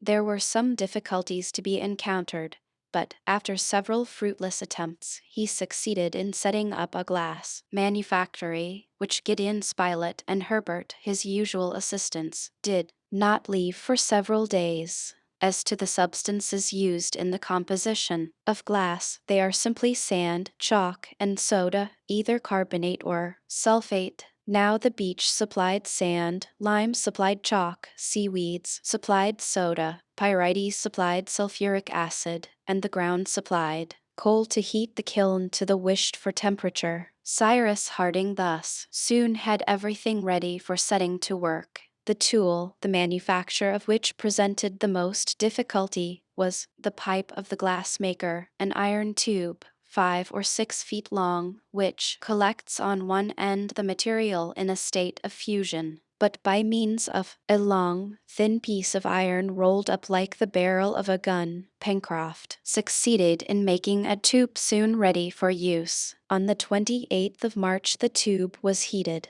100 parts of sand, 35 of chalk, 40 of sulfate of soda, mixed with 2 or 3 parts of powdered coal, composed the substance, which was placed in crucibles. When the high temperature of the oven had reduced it to a liquid, or rather a pasty state, Cyrus Harding collected with the tube a quantity of the paste. He turned it about on a metal plate, previously arranged so as to give it a form suitable for blowing. Then he passed the tube to Herbert, telling him to blow at the other extremity, and Herbert, swelling out his cheeks, blew so much and so well into the tube, taking care to twirl it round at the same time, that his breath dilated the glassy mass. Other quantities of the substance in a state of fusion were added to the first, and in a short time the result was a bubble which measured a foot in diameter. Harding then took the tube out of Herbert's hands, and, giving it a pendulous motion, he ended by lengthening the malleable bubble so as to give it a cylindroconic shape. The blowing operation had given a cylinder of glass terminated by 2 hemispheric caps, which were easily detached by means of a sharp iron dipped in cold water. Then, by the same proceeding, this cylinder was cut lengthways, and after having been rendered malleable by a second heating, it was extended on a plate and spread out with a wooden roller. The first pane was thus manufactured, and they had only to perform this operation 50 times to have 50 panes. The windows at Granite House were soon furnished with panes, not very white, perhaps, but still sufficiently transparent. As to bottles and tumblers, that was only play. They were satisfied with them, besides, just as they came from the end of the tube. Pencroft had asked to be allowed to blow in his turn, and it was great fun for him. But he blew so hard that his productions took the most ridiculous shapes, which he'd admired immensely. Cyrus Harding and Herbert, while hunting one day, had entered the forest of the far west on the left bank of the Mersey, and, as usual, the lad was asking 1,000 questions of the engineer, who answered them heartily. Now, as Harding was not a sportsman, and as, on the other side, Herbert was talking chemistry and natural philosophy, numbers of kangaroos, capybaras, and agoutis came within range, which, however, escaped the lad's gun. The consequence was that the day was already advanced, and the 2 hunters were in danger of having made a useless excursion, when Herbert, stopping and uttering a cry of joy, exclaimed, "Oh, Captain Harding, do you see that tree?" and he pointed to a shrub rather than a tree, for it was composed of a single stem, covered with a scaly bark, which bore leaves streaked with little parallel veins. "And what is this tree which resembles a little palm?" asked Harding. "It is a Cycas revoluta, of which I have a picture in our dictionary of natural history," said Herbert. "But I can't see any fruit on this shrub," observed his companion. "No, Captain," replied Herbert, "but its stem contains a flower with which nature has provided us all ready ground." "It is, then, the bread tree?" "Yes, the bread tree." "Well, my boy," replied the engineer, "this is a valuable discovery, since our wheat harvest is not yet ripe. I hope that you are not mistaken." Herbert was not mistaken. He broke the stem of a cycas, which was composed of a glandulous tissue, containing a quantity of flowery pith, traversed with woody fiber, separated by rings of the same substance arranged concentrically. With this fecula was mingled a mucilaginous juice of disagreeable flavor, but which it would be easy to get rid of by pressure. This cellular substance was regular flour of a superior quality, extremely nourishing. Its exportation was formerly forbidden by the Japanese laws. Cyrus Harding and Herbert, after having examined that part of the far west where the cycas grew, took their bearings and returned to Granite House, where they made known their discovery.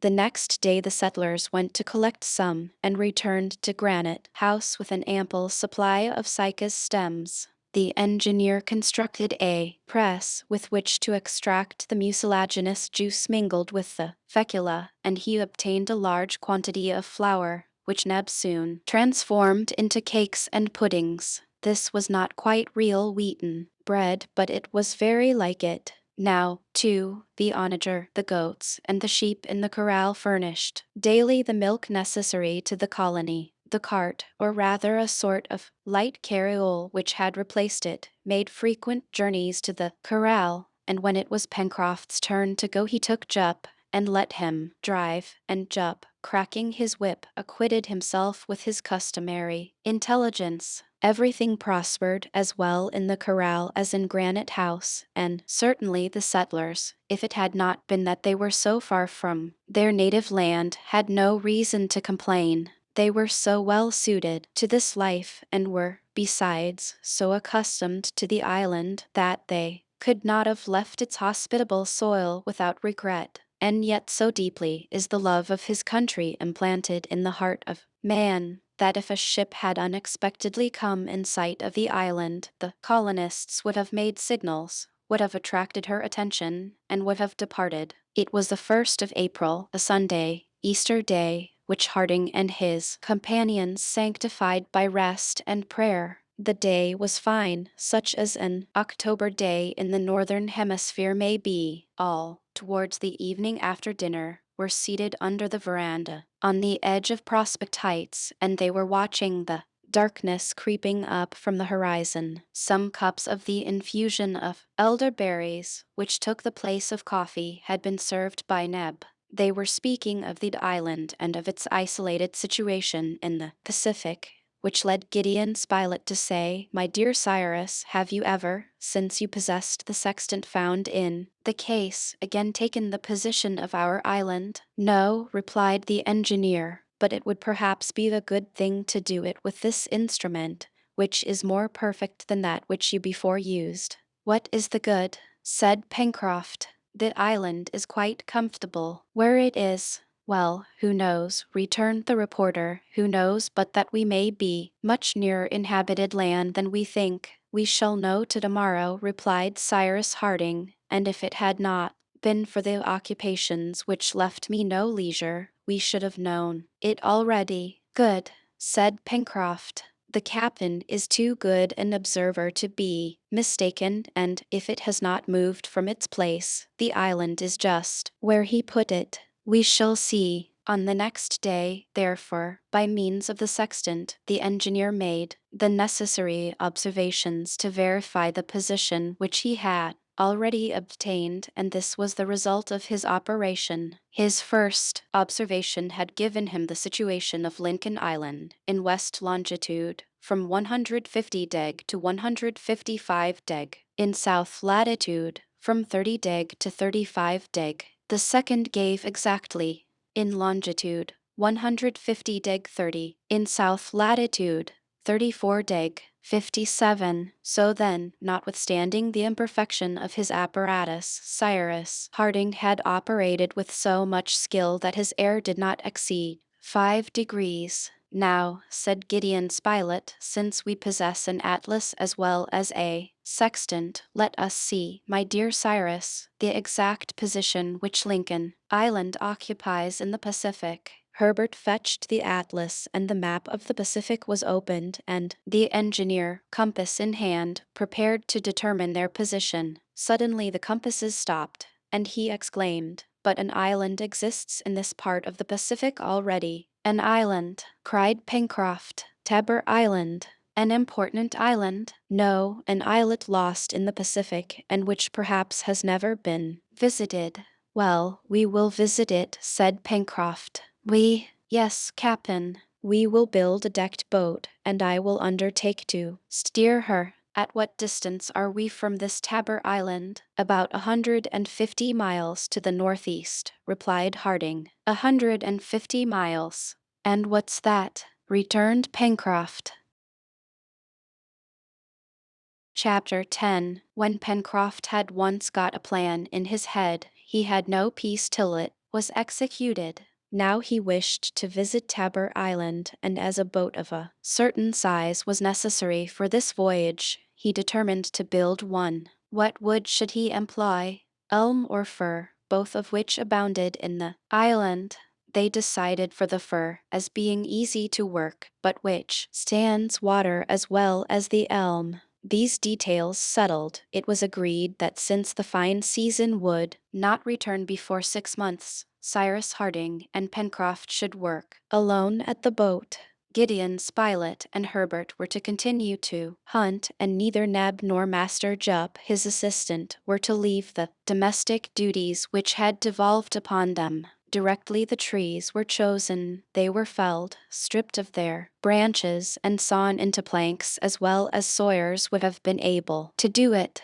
A week after, in the recess between the chimneys and the cliff, a dockyard was prepared, and a keel 35 feet long, furnished with a stern post at the stern and a stem at the bows, lay along the sand. Cyrus Harding was not working in the dark at this new trade. He knew as much about shipbuilding as about nearly everything else, and he had at first drawn the model of his ship on paper. Besides, he was ably seconded by Pencroft, who, having worked for several years in a dockyard in Brooklyn, knew the practical part of the trade. It was not until, after careful calculation and deep thought, that the timbers were laid on the keel. Pencroft, as may be believed, was all eagerness to carry out his new enterprise, and would not leave his work for an instant. A single thing had the honor of drawing him, but for 1 day only, from his dockyard. This was the second wheat harvest, which was gathered in on the 15th of April. It was as much a success as the first, and yielded the number of grains which had been predicted.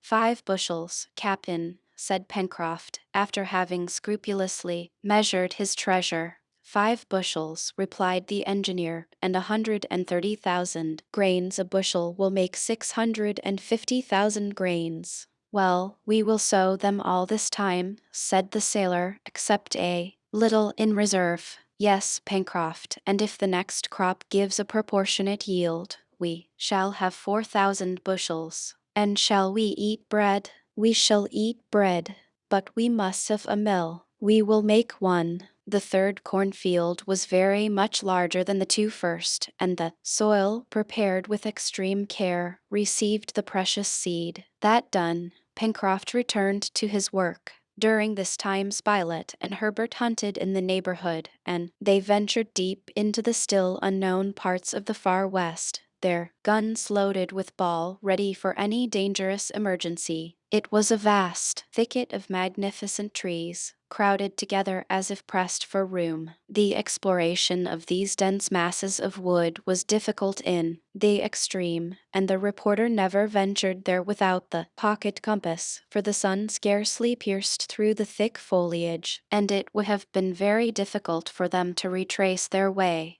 It naturally happened that game was more rare in those situations where there was hardly sufficient room to move. 2 or 3 large herbivorous animals were, however, killed during the last fortnight of April. These were koalas, specimens of which the settlers had already seen to the north of the lake, and which stupidly allowed themselves to be killed among the thick branches of the trees in which they took refuge. Their skins were brought back to Granite House, and there, by the help of sulfuric acid, they were subjected to a sort of tanning process which rendered them capable of being used.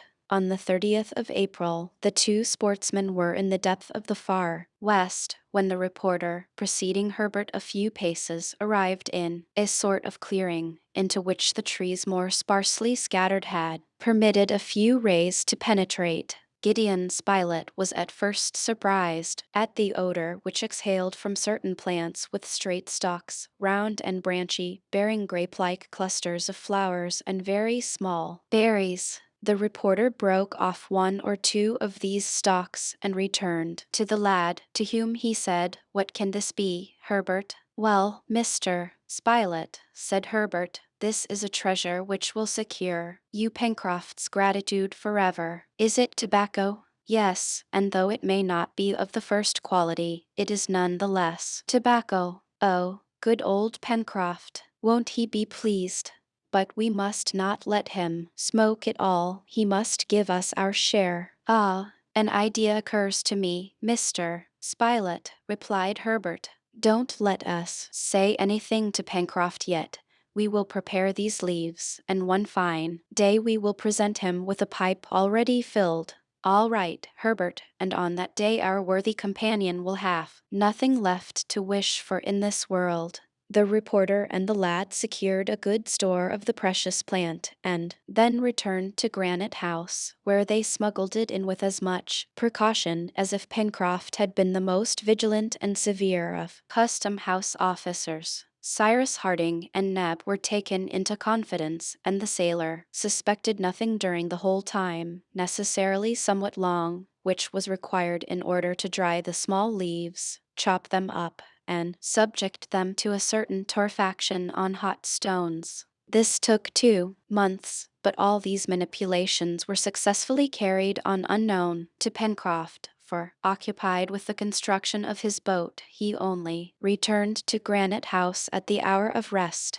For some days they had observed an enormous animal 2 or 3 miles out in the open sea swimming around Lincoln Island. This was a whale of the largest size, which apparently belonged to the southern species called the Cape whale. "What a lucky chance it would be if we could capture it," cried the sailor. "Ah, if we only had a proper boat and a good harpoon, I would say after the beast, for he would be well worth the trouble of catching." "Well, Pencroft," observed Harding, "I should much like to watch you handling a harpoon. It would be very interesting." "I am astonished," said the reporter, "to see a whale in this comparatively high latitude." "Why so, Mr. Spilett?" replied Herbert. "We are exactly in that part of the Pacific which English and American whalemen call the whale field, and it is here, between New Zealand and South America, that the whales of the southern hemisphere are met with in the greatest numbers."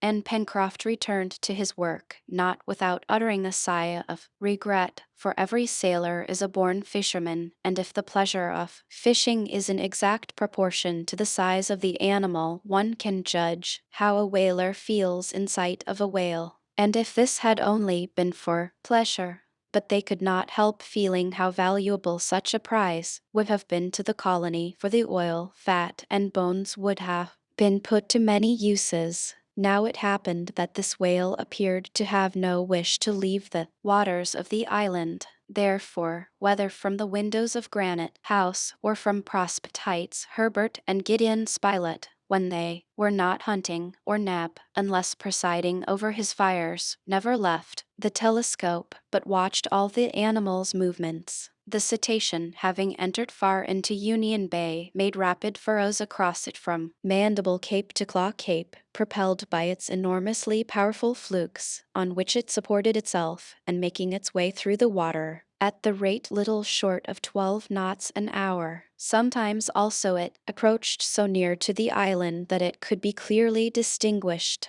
It was the southern whale, which is completely black, the head being more depressed than that of the northern whale. They could also see it throwing up from its air holes to a great height a cloud of vapor or of water, for, strange as it may appear, naturalists and whalers are not agreed on this subject. Is it air or is it water which is thus driven out? It is generally admitted to be vapor, which, condensing suddenly by contact with the cold air, falls again as rain. However, the presence of this mammifer preoccupied the colonists. It irritated Pencroft especially, as he could think of nothing else while at work. He ended by longing for it, like a child for a thing which it has been denied. At night he talked about it in his sleep, and certainly, if he had had the means of attacking it, if the sloop had been in a fit state to put to sea, he would not have hesitated to set out in pursuit. But what the colonists could not do for themselves chance did for them, and on the 3rd of May shouts from Neb, who had stationed himself at the kitchen window, announced that the whale was stranded on the beach of the island. Herbert and Gideon Spilett, who were just about to set out hunting, left their guns. Pencroft threw down his axe, and Harding and Neb joining their companions, all rushed towards the scene of action. The stranding had taken place on the beach of Flotsam Point, 3 miles from Granite House, and at high tide. It was therefore probable that the cetacean would not be able to extricate itself easily. At any rate, it was best to hasten, so as to cut off its retreat if necessary. They ran, with pickaxes and iron-tipped poles in their hands, passed over the Mersey Bridge, descended the right bank of the river, along the beach, and in less than 20 minutes the settlers were close to the enormous animal, above which flocks of birds already hovered. "What a monster!" cried Neb. And the exclamation was natural, for it was a southern whale, 80 feet long, a giant of the species, probably not weighing less than 150,000 pounds. In the meanwhile, the monster thus stranded did not move, nor attempt by struggling to regain the water while the tide was still high. It was dead, and a harpoon was sticking out of its left side. "There are whalers in these quarters, then?" said Gideon Spilett. "Directly." "Oh, Mr. Spilett, that doesn't prove anything," replied Pencroft. "Whales have been known to go thousands of miles with a harpoon in the side, and this one May evening have been struck in the north of the Atlantic and come to die in the south of the Pacific, and it would be nothing astonishing." Pencroft, having torn the harpoon from the animal's side, read this inscription on it: "Maria Stella, Vineyard, a vessel from the Vineyard, a ship from my country." He cried, "The Maria Stella, a fine whaler, 'pon my word. I know her well. Oh, my friends, a vessel from the Vineyard, a whaler from the Vineyard." And the sailor, brandishing the harpoon, repeated, not without emotion, the name which he loved so well, the name of his birthplace. But as it could not be expected that the Maria Stella would come to reclaim the animal harpooned by her, they resolved to begin cutting it up before decomposition should commence. The birds, who had watched this rich prey for several days, had determined to take possession of it without further delay, and it was necessary to drive them off by firing at them repeatedly. The whale was a female, and a large quantity of milk was taken from it, which, according to the opinion of the naturalist Duffenbach, may pass for cow's milk, and, truly, it differs from it neither in taste, color, nor density. Pencroft had formerly served on board a whaling ship, and he could methodically direct the operation of cutting up, a sufficiently disagreeable operation lasting 3 days, but from which the settlers did not flinch, not even Gideon Spilett, who, as the sailor said, would and by making a real good castaway. The blubber, cut in parallel slices of 2 feet and a half in thickness, then divided into pieces which may weigh about 1,000 pounds each, was melted down in large earthen pots brought to the spot, for they did not wish to taint the environs of Granite House, and in this fusion it lost nearly a third of its weight. But there was an immense quantity of it. The tongue alone yielded 6,000 pounds of oil, and the lower lip 4,000. Then, besides, the fat, which would ensure for a long time a store of stearine and glycerine, there were still the bones, for which a use could doubtless be found, although there were neither umbrellas nor stays used at Granite House. The upper part of the mouth of the cetacean was truly provided on both sides with 800 horny blades, very elastic, of a fibrous texture, and fringed at the edge like great combs, at which the tess, 6 feet long, served to retain the thousands of animalculae, little fish, and mollusks on which the whale fed. The operation finished, to the great satisfaction of the operators, the remains of the animal were left to the birds, who would soon make every vestige of it disappear, and their usual daily occupations were resumed by the inmates of Granite House. However, before returning to the dockyard, Cyrus Harding conceived the idea of fabricating certain machines, which greatly excited the curiosity of his companions. He took a dozen of the whale's bones, cut them into 6 equal parts, and sharpened their ends. This machine is not my own invention, and it is frequently employed by the Aleutian hunters in Russian America. You see these bones, my friends, well, when it freezes I will bend them and then wet them with water till they are entirely covered with ice, which will keep them bent, and I will strew them on the snow, having previously covered them with fat. Now, what will happen if a hungry animal swallows one of these baits? Why, the heat of his stomach will melt the ice, and the bone, springing straight, will pierce him with its sharp points. Well, I do call that ingenious, said Pencroft. And it will spare the powder and shot, rejoined Cyrus Harding. That will be better than traps, added Neb. In the meanwhile the boat building progressed, and towards the end of the month half the planking was completed. It could already be seen that her shape was excellent, and that she would sail well. Pencroft worked with unparalleled ardor, and only a sturdy frame could have borne such fatigue, but his companions were preparing in secret a reward for his labors, and on the 31st of May he was to meet with one of the greatest joys of his life. On that day, after dinner, just as he was about to leave the table, Pencroft felt a hand on his shoulder. It was the hand of Gideon Spilett, who said, "One moment, Master Pencroft, you mustn't sneak off like that. You've forgotten your dessert." "Thank you, Mr. Spilett," replied the sailor. "I am going back to my work." "Well, a cup of coffee, my friend?" "Nothing more." "A pipe, then?" Pencroft jumped up, and his great good-natured face grew pale when he saw the reporter presenting him with a ready-filled pipe, and Herbert with a glowing coal. The sailor endeavored to speak, but could not get out a word, so, seizing the pipe, he carried it to his lips, then applying the coal, he drew 5 or 6 great whiffs. A fragrant blue cloud soon arose, and from its depths a voice was heard repeating excitedly, "Tobacco, real tobacco." "Yes, Pencroft," returned Cyrus Harding, "and very good tobacco too." "Oh, divine Providence, sacred author of all things," cried the sailor, "nothing more is now wanting to our island." And Pencroft smoked and smoked and smoked.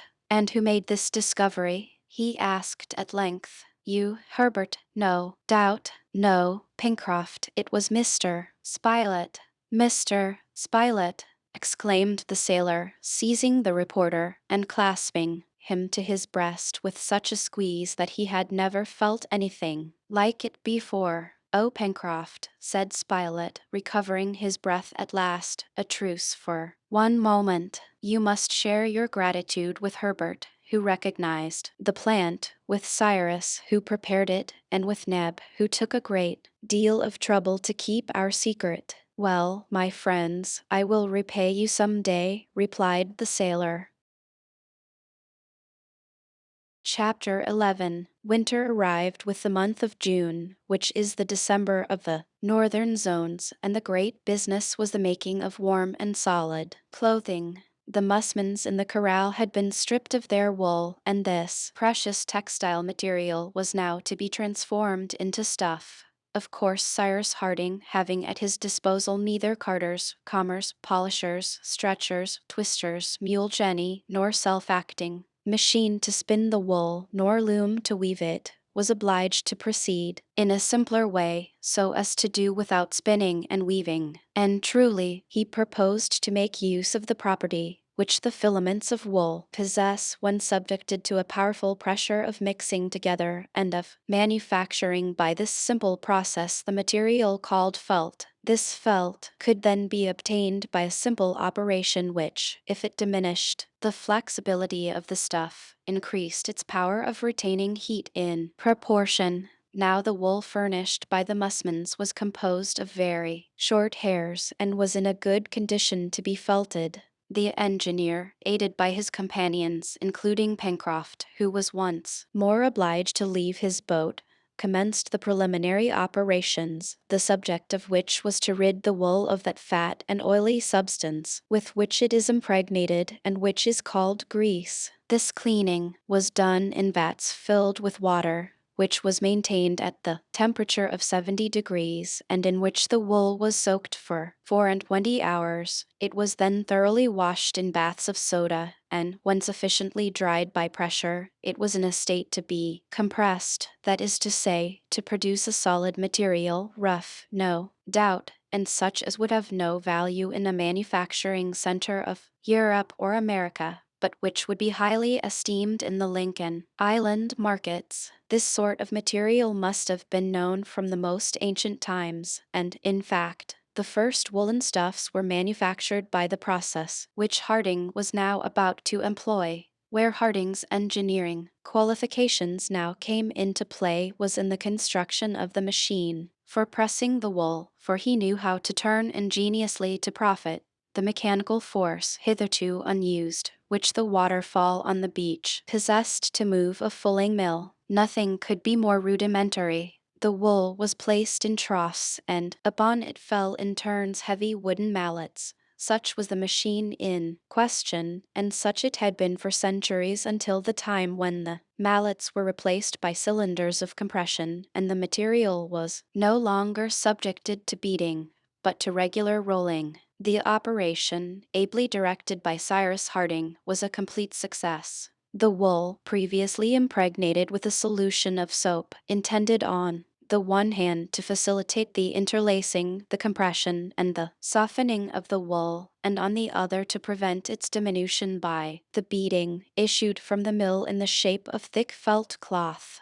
The roughnesses with which the staple of wool is naturally filled were so thoroughly entangled and interlaced together that a material was formed, equally suitable either for garments or bedclothes. It was certainly neither merino, muslin, cashmere, rep, satin, alpaca, cloth, nor flannel. It was Lincolnian felt, and Lincoln Island possessed yet another manufacture. The colonists had now warm garments and thick bedclothes, and they could without fear await the approach of the winter of 1866-67. The severe cold began to be felt about the 20th of June, and, to his great regret, Pencroft was obliged to suspend his boat building, which he hoped to finish in time for next spring. The sailor's great idea was to make a voyage of discovery to Tabor Island, although Harding could not approve of a voyage simply for curiosity's sake, for there was evidently nothing to be found on this desert and almost arid rock.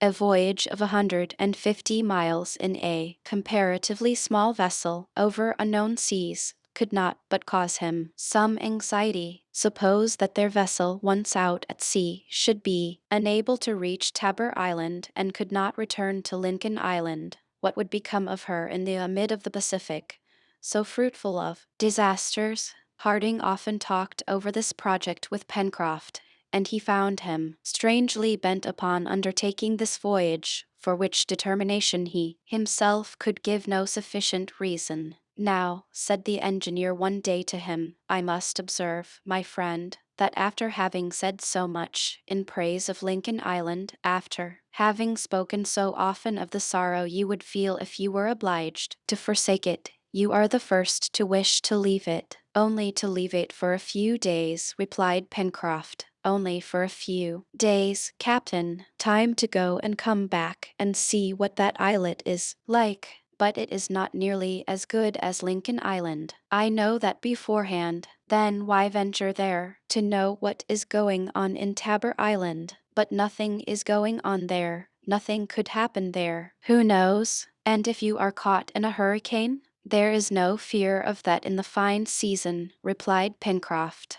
"But, Captain, as we must provide against everything, I shall ask your permission to take Herbert only with me on this voyage." "Pencroft," replied the engineer, placing his hand on the sailor's shoulder, "if any misfortune happens to you, or to this lad whom chance has made our child, do you think we could ever cease to blame ourselves?" "Captain Harding," replied Pencroft, with unshaken confidence, "we shall not cause you that sorrow. Besides, we will speak further of this voyage when the time comes to make it, and I fancy, when you have seen our tight-rigged little craft, when you have observed how she behaves at sea, when we sail round our island, for we will do so together, I fancy, I say, that you will no longer hesitate to let me go. I don't conceal from you that your boat will be a masterpiece." "Say our boat, at least, Pencroft," replied the engineer, disarmed for the moment.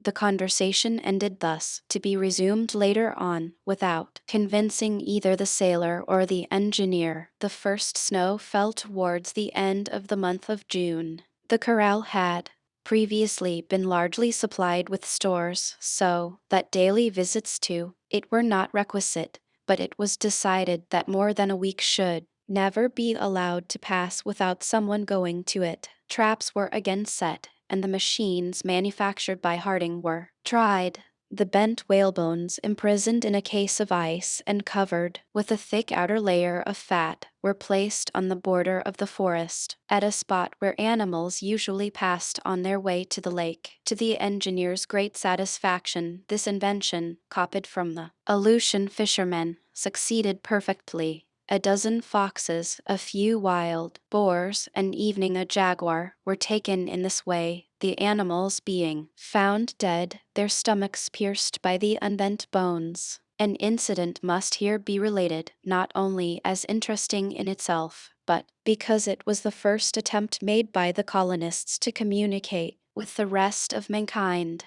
Gideon Spilett had already several times pondered whether to throw into the sea a letter enclosed in a bottle, which currents may perhaps carry to an inhabited coast, or to confide it to pigeons. But how could it be seriously hoped that either pigeons or bottles could cross the distance of 1,200 miles which separated the island from any inhabited land? It would have been pure folly. But on the 30th of June the capture was effected, not without difficulty, of an albatross, which a shot from Herbert's gun had slightly wounded in the foot. It was a magnificent bird, measuring 10 feet from wing to wing, and which could traverse seas as wide as the Pacific. Herbert would have liked to keep this superb bird, as its wound would soon heal, and he thought he could tame it. But Spilett explained to him that they should not neglect this opportunity of attempting to communicate by this messenger with the lands of the Pacific, for if the albatross had come from some inhabited region, there was no doubt but that it would return there so soon as it was set free. Perhaps in his heart Gideon Spilett, in whom the journalist sometimes came to the surface, was not sorry to have the opportunity of sending forth to take its chance an exciting article relating the adventures of the settlers in Lincoln Island.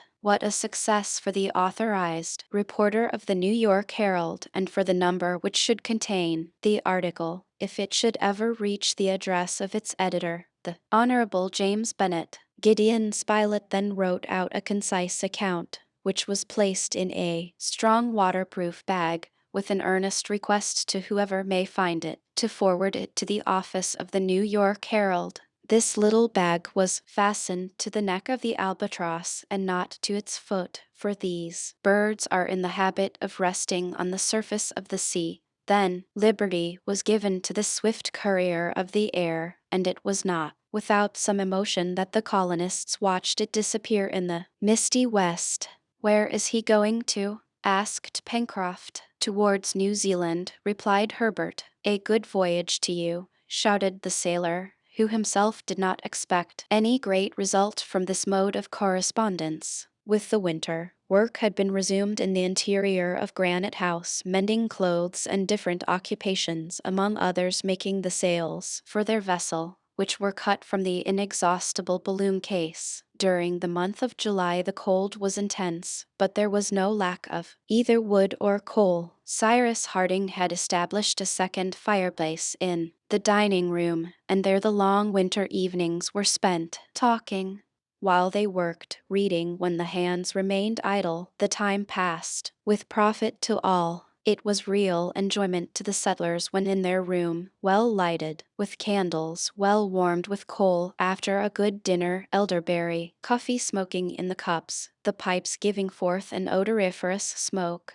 They could hear the storm howling without. Their comfort would have been complete if complete comfort could ever exist for those who are far from their fellow creatures and without any means of communication with them. They often talked of their country, of the friends whom they had left, of the grandeur of the American Republic, whose influence could not but increase, and Cyrus Harding, who had been much mixed up with the affairs of the Union, greatly interested his auditors by his recitals, his views, and his prognostics. It chanced one day that Spilett was led to say, "But now, my dear Cyrus, all this industrial and commercial movement, to which you predict a continual advance, does it not run the danger of being sooner or later completely stopped?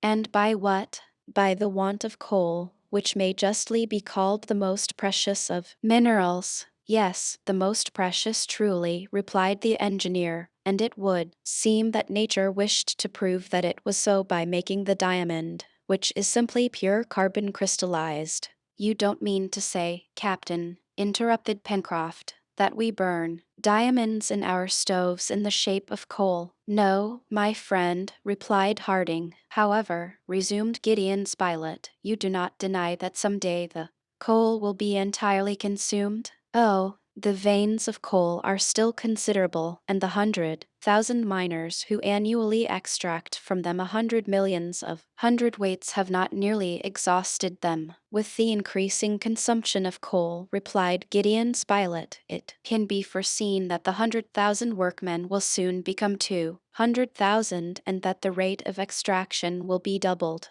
"Doubtless, but after the European mines, which will be soon worked more thoroughly with new machines, the American and Australian mines will for a long time yet provide for the consumption in trade." "For how long a time?" asked the reporter. "For at least 250 or 300 years. That is reassuring for us, but a bad lookout for our great-grandchildren," observed Pencroft. "They will discover something else," said Herbert. "It is to be hoped so," answered Spilett, "for without coal there would be no machinery, and without machinery there would be no railways, no steamers, no manufactories, nothing of that which is indispensable to modern civilization." "But what will they find?" asked Pencroft. "Can you guess, Captain?" "Nearly, my friend." "And what will they burn instead of coal?" "Water," replied Harding. "Water!" cried Pencroft. "Water as fuel for steamers and engines." "Water, to heat water." "Yes, but water decomposed into its primitive elements," replied Cyrus Harding, "and decomposed doubtless by electricity, which will then have become a powerful and manageable force, for all great discoveries, by some inexplicable laws, appear to agree and become complete at the same time. Yes, my friends, I believe that water will one day be employed as fuel. That hydrogen and oxygen which constitute it, used singly or together, will furnish an inexhaustible source of heat and light, of an intensity of which coal is not capable. Some day the coal rooms of steamers and the tenders of locomotives will, instead of coal, be stored with these two condensed gases, which will burn in the furnaces with enormous calorific power. There is, therefore, nothing to fear. As long as the earth is inhabited, it will supply the wants of its inhabitants, and there will be no want of either light or heat as long as the productions of the vegetable, mineral, or animal kingdoms do not fail us. I believe, then, that when the deposits of coal are exhausted, we shall heat and warm ourselves with water. Water will be the coal of the future. I should like to see that, observed the sailor. You were born too soon, Pencroft, returned Neb,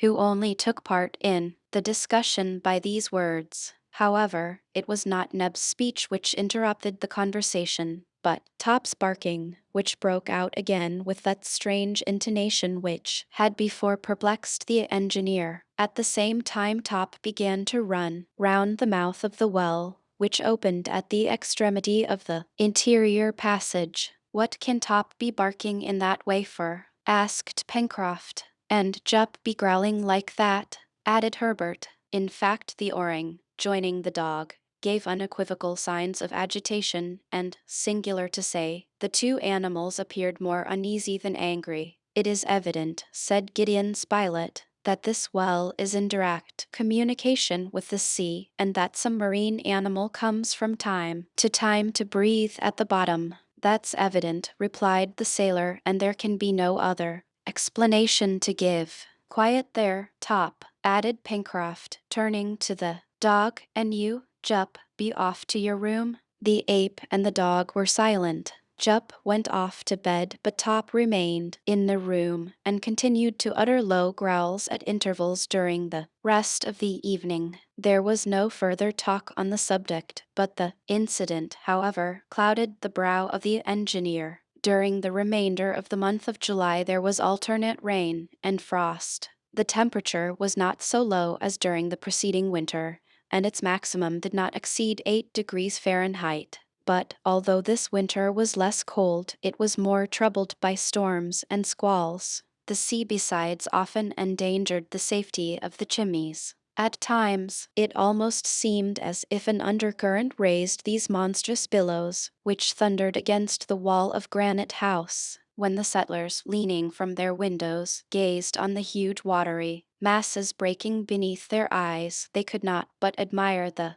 magnificent spectacle of the ocean in its impotent fury. The waves rebounded in dazzling foam, the beach entirely disappearing under the raging flood, and the cliff appearing to emerge from the sea itself, the spray rising to a height of more than 100 feet. During these storms it was difficult and even dangerous to venture out, owing to the frequently falling trees. However, the colonists never allowed a week to pass without having paid a visit to the corral. Happily, this enclosure, sheltered by the southeastern spur of Mount Franklin, did not greatly suffer from the violence of the hurricanes, which spared its trees, sheds, and palisades, but the poultry yard on Prospect Heights, being directly exposed to the gusts of wind from the east, suffered considerable damage. The pigeon house was twice unroofed, and the paling blown down. All this required to be remade more solidly than before, for, as may be clearly seen, Lincoln Island was situated in one of the most dangerous parts of the Pacific. It really appeared as if it formed the central point of vast cyclones, which beat it perpetually, as the whip does the top, only here it was the top which was motionless, and the whip which moved. During the first week of the month of August, the weather became more moderate, and the atmosphere recovered the calm, which it appeared to have lost forever. With the calm, the cold again became intense, and the thermometer fell to 8 degrees Fahrenheit, below zero. On the 3rd of August, an excursion, which had been talked of for several days, was made into the southeastern part of the island, towards Tadorn Marsh. The hunters were tempted by the aquatic game, which took up their winter quarters there. Wild duck, snipe, teal, and grebe abounded there, and it was agreed that a day should be devoted to an expedition against these birds. Not only Gideon Spilett and Herbert, but Pencroft and Neb also took part in this excursion. Cyrus Harding alone, alleging some work as an excuse, did not join them, but remained at Granite House. The hunters proceeded in the direction of Port Balloon in order to reach the marsh after having promised to be back by the evening. Top and Jup accompanied them. As soon as they had passed over the Mercy Bridge, the engineer raised it and returned, intending to put into execution a project for the performance of which he wished to be alone. Now this project was to minutely explore the interior well, the mouth of which was on a level with the passage of Granite House, and which communicated with the sea, since it formerly supplied a way to the waters of the lake. Why did Top so often run round this opening? Why did he utter such strange barks when a sort of uneasiness seemed to draw him towards this? Well, why did Jup join Top in a sort of common anxiety? Had this well branches besides the communication with the sea? Did it spread towards other parts of the island? This is what Cyrus Harding wished to know. He had resolved, therefore, to attempt the exploration of the well during the absence of his companions, and an opportunity for doing so had now presented itself.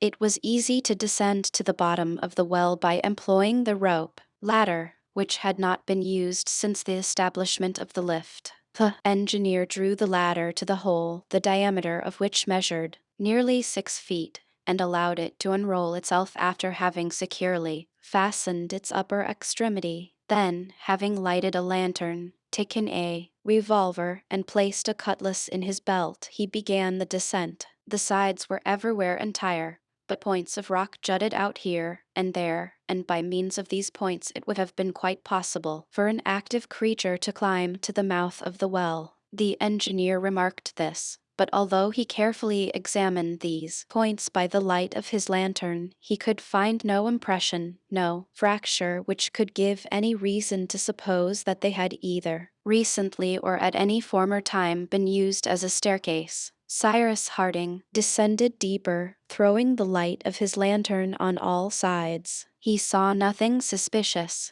When the engineer had reached the last rounds he came upon the water, which was then perfectly calm. Neither at its level nor in any other part of the well did any passage open which could lead to the interior of the cliff. The wall, which Harding struck with the hilt of his cutlass, sounded solid. It was compact granite, through which no living being could force a way. To arrive at the bottom of the well and then climb up to its mouth, it was necessary to pass through the channel under the rocky subsoil of the beach, which placed it in communication with the sea, and this was only possible for marine animals. As to the question of knowing where this channel ended, at what point of the shore, and at what depth beneath the water, it could not be answered.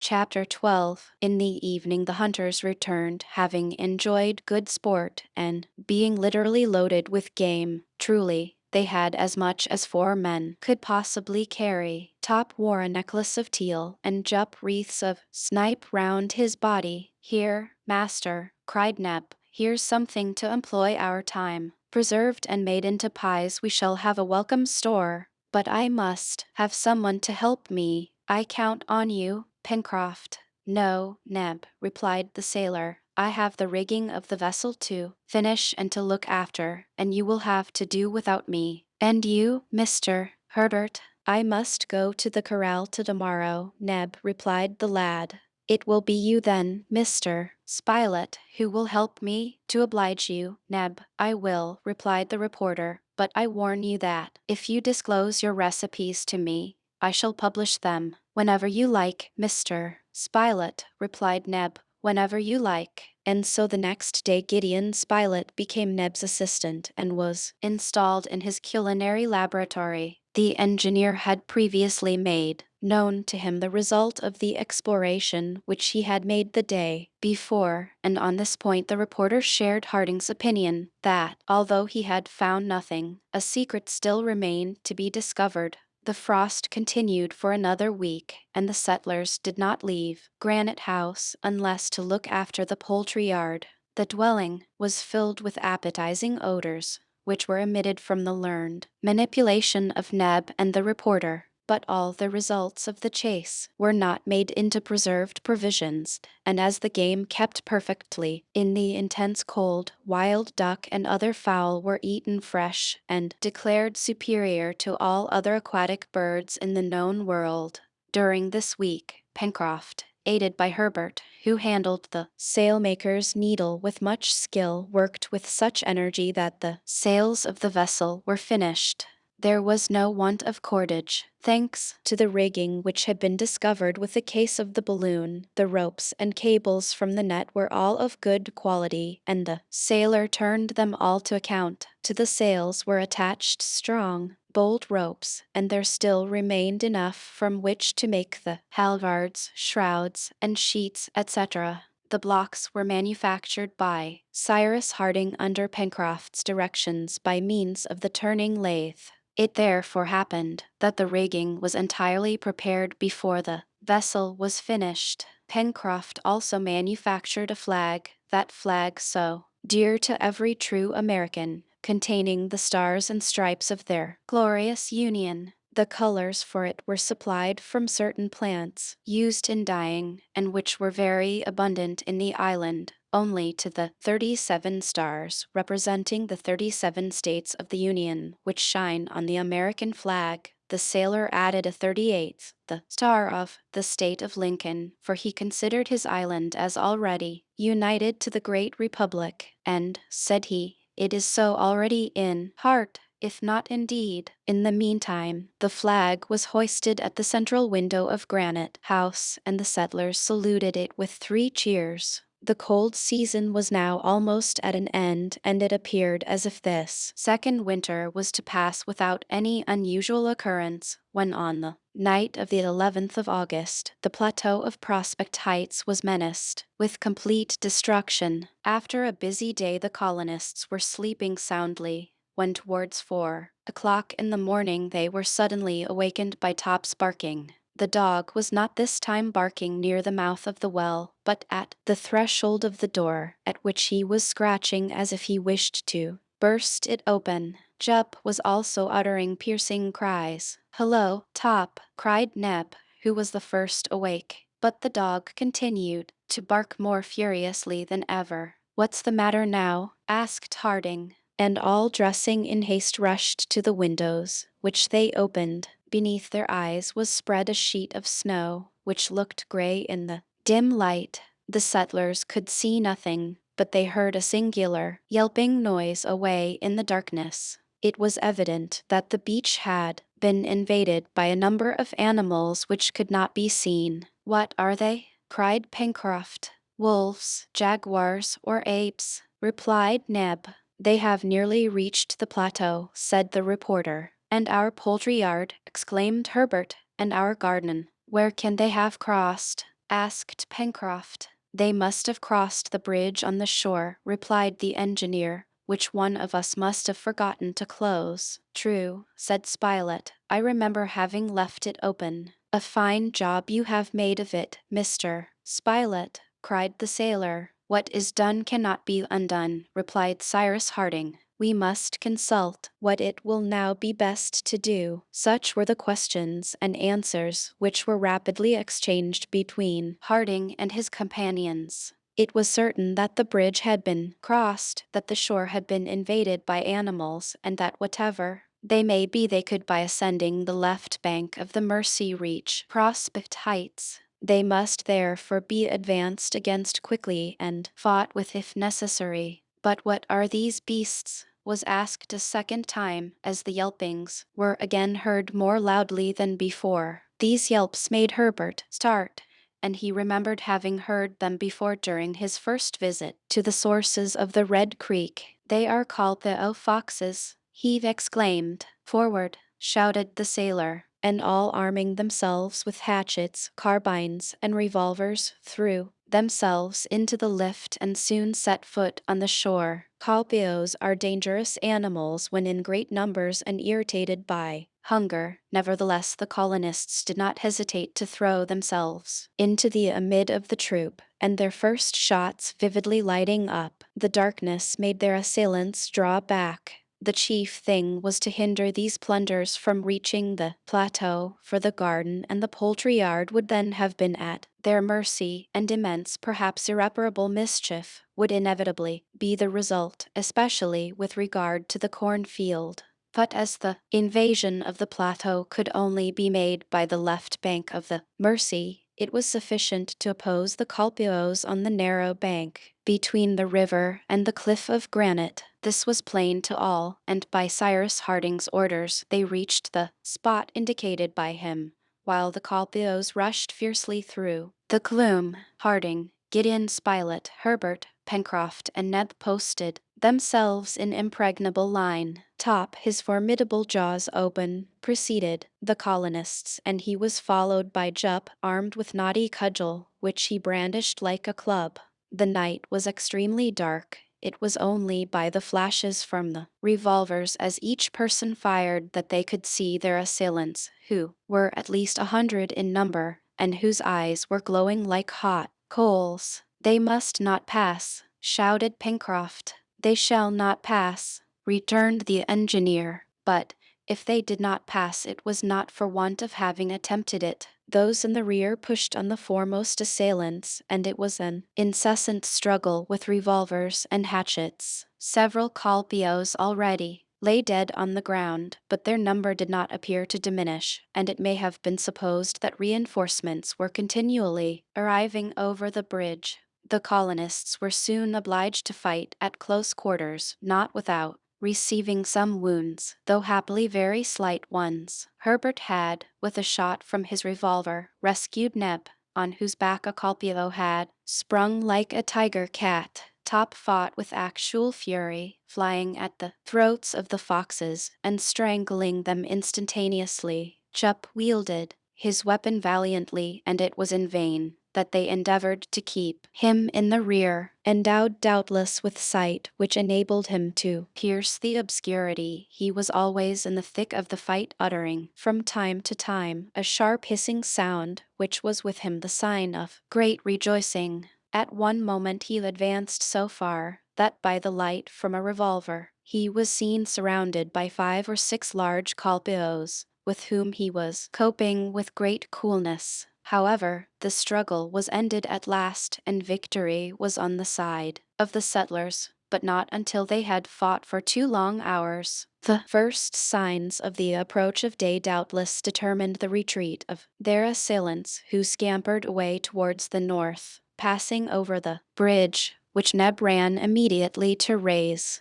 When day had sufficiently lighted up the field of battle, the settlers counted as many as 50 dead bodies scattered about on the shore. "And Jup," cried Pencroft, "where is Jup?" Jup had disappeared. His friend Neb called him, and for the first time Jup did not reply to his friend's call. Everyone set out in search of Jup, trembling lest he should be found among the slain. They cleared the place of the bodies, which stained the snow with their blood. Jup was found in the amid of a heap of Calpios, whose broken jaws and crushed bodies showed that they had to do with the terrible club of the intrepid animal. Poor Jup still held in his hand the stump of his broken cudgel, but deprived of his weapon he had been overpowered by numbers, and his chest was covered with severe wounds. "He is living," cried Neb, who was bending over him. "And we will save him," replied the sailor. "We will nurse him as if he was one of ourselves."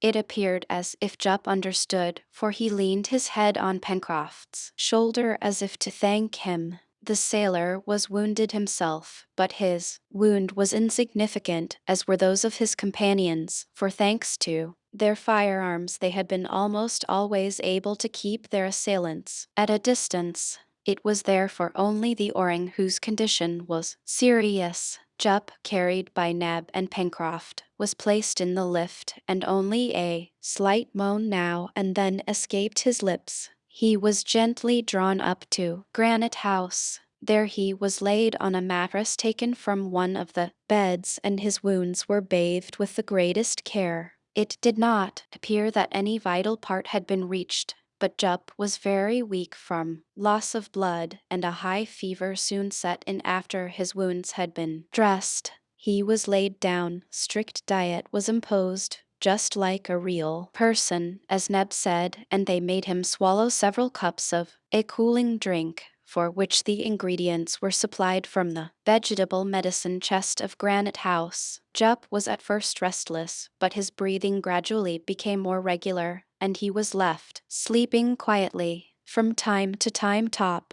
walking on tiptoe, as one may say, came to visit his friend and seemed to approve of all the care that had been taken of him. One of Jup's hands hung over the side of his bed, and Top licked it with a sympathizing air. They employed the day in interring the dead, who were dragged to the forest of the far west, and there buried deep. This attack, which may have had such serious consequences, was a lesson to the settlers, who from this time never went to bed until one of their number had made sure that all the bridges were raised and that no invasion was possible. However, Jup, after having given them serious anxiety for several days, began to recover. His constitution brought him through. The fever gradually subsided, and Gideon Spilett, who was a bit of a doctor, pronounced him quite out of danger. On the 16th of August, Jup began to eat. Neb made him nice little sweet dishes, which the invalid devoured with great relish, for if he had a pet failing it was that of being somewhat of a gourmand, and Neb had never done anything to cure him of this fault. "What would you have?"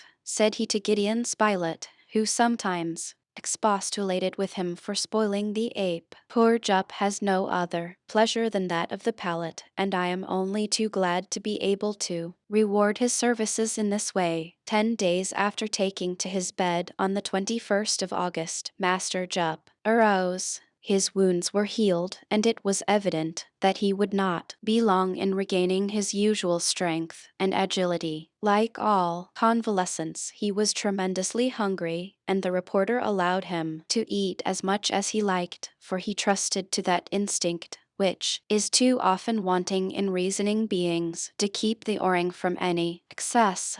Neb was delighted to see his pupil's appetite returning. "Eat away, my Jup," said he, "and don't spare anything. You have shed your blood for us, and it is the least I can do to make you strong again." On the 25th of August, Neb's voice was heard calling to his companions. "Captain, Mr. Spilett, Mr. Herbert, Pencroft, come, come." The colonists, who were together in the dining room, rose at Neb's call, who was then in Jup's room. "What's the matter?" asked the reporter. "Look," replied Neb, with a shout of laughter. And what did they see? Master Jup smoking calmly and seriously, sitting cross-legged like a Turk, at the entrance to Granite House. "My pipe!" cried Pencroft. "He has taken my pipe. Hullo, my honest Jup, I make you a present of it. Smoke away, old boy, smoke away." And Jup gravely puffed out clouds of smoke,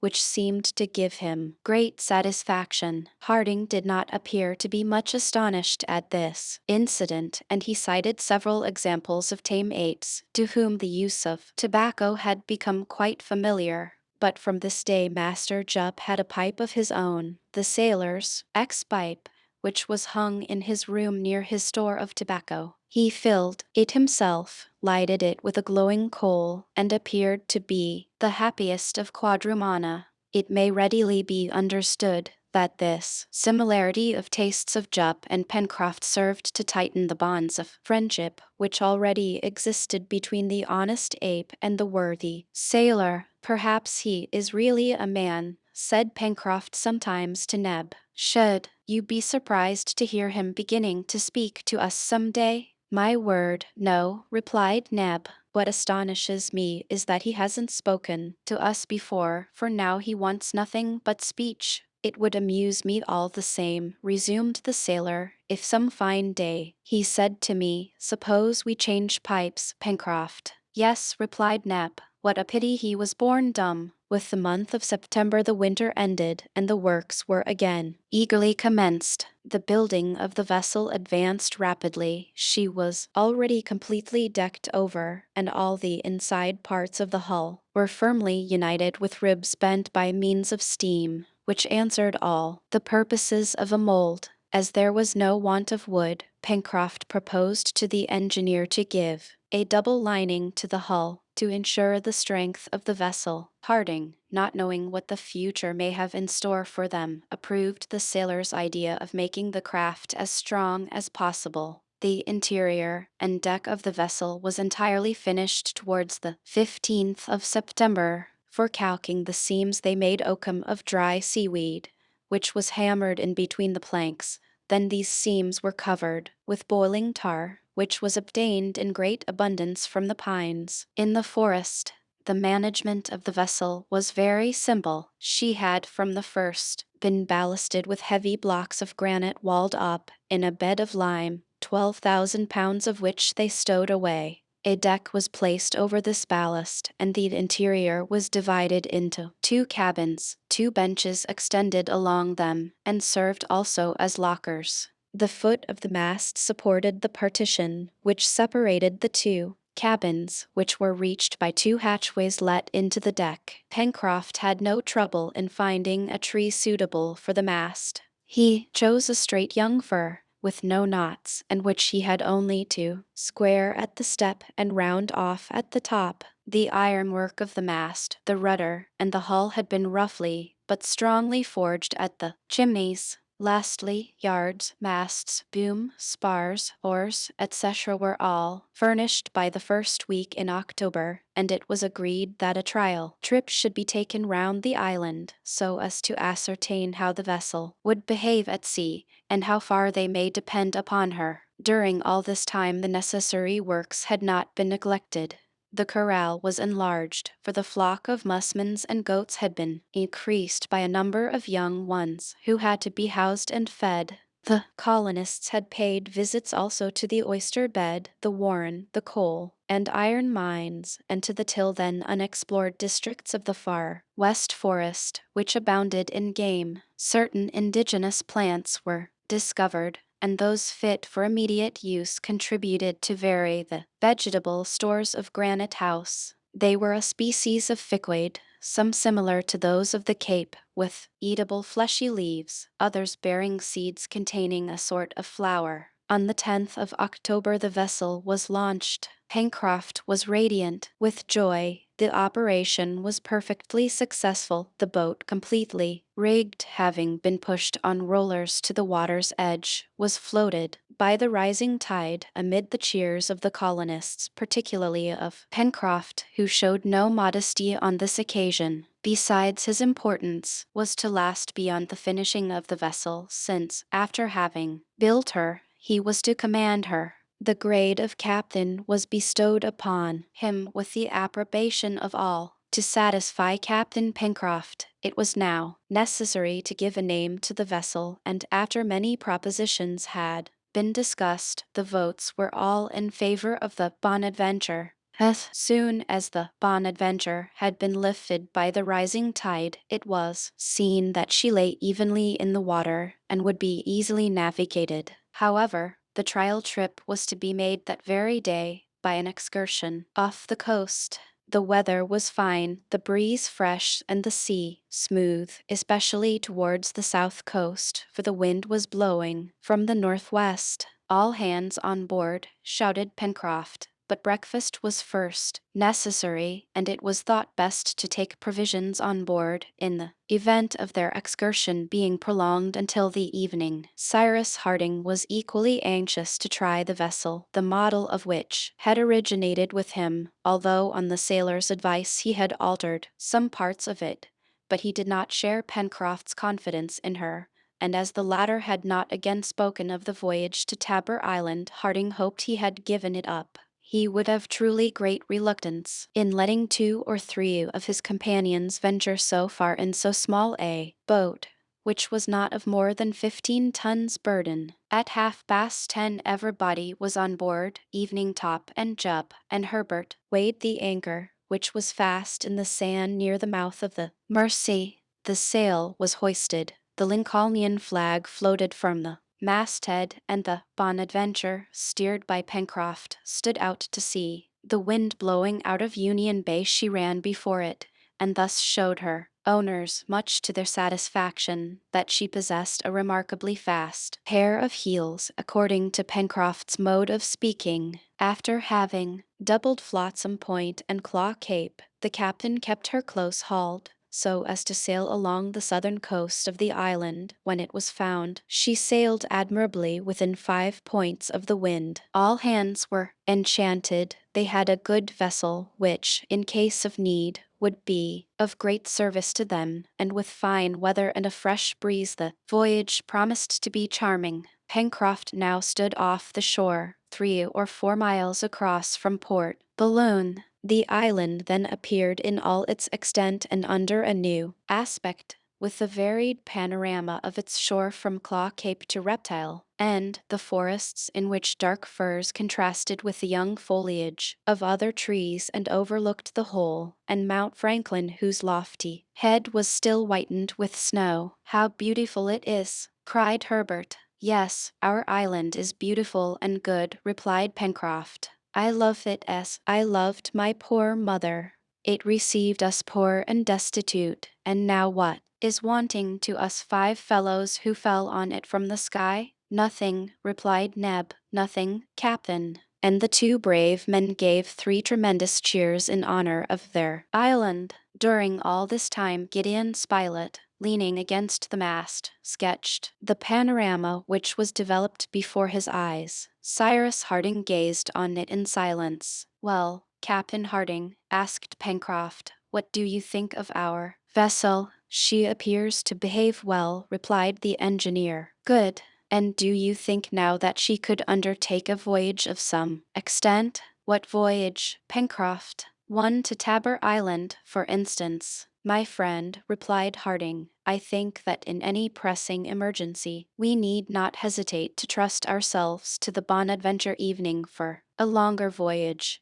But you know I should see you set off to Tabor Island with great uneasiness, since nothing obliges you to go there." "One likes to know one's neighbors," returned the sailor, who was obstinate in his idea. "Tabor Island is our neighbor, and the only one. Politeness requires us to go at least to pay a visit." "By Jove," said Spilett, "our friend Pencroft has become very particular about the proprieties all at once." "I am not particular about anything at all," retorted the sailor, who was rather vexed by the engineer's opposition, but who did not wish to cause him anxiety. "Consider, Pencroft," resumed Harding, "you cannot go alone to Tabor Island. 1 companion will be enough for me." "Evening so," replied the engineer, "you will risk depriving the colony of Lincoln Island of 2 settlers out of 5. "Out of 6, answered Pencroft. "You forget Jup." "Out of 7, added Neb. "Top is quite worth another."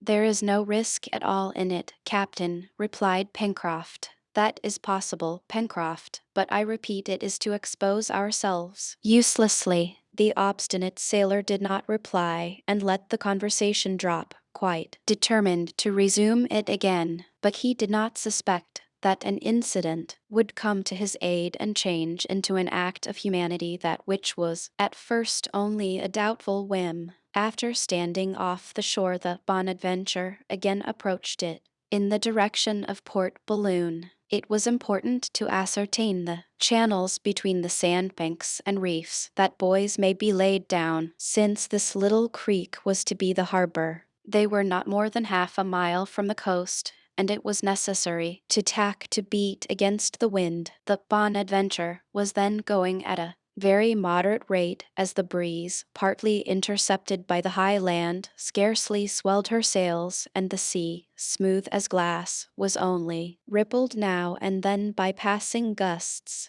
Herbert had stationed himself in the bows that he may indicate the course to be followed among the channels, when all at once he shouted, "Luff, Pencroft, luff!" "What's the matter?" replied the sailor. "A rock." "No, wait," said Herbert, "I don't quite see. Luff again. Right. Now." So saying, Herbert leaning over the side, plunged his arm into the water and pulled it out, exclaiming, "A bottle!" He held in his hand a corked bottle, which he had just seized a few cables' length from the shore. Cyrus Harding took the bottle. Without uttering a single word, he drew the cork and took from it a damp paper, on which were written these words: Castaway Tabor Island, 153 deg W long, 37 deg 11 s.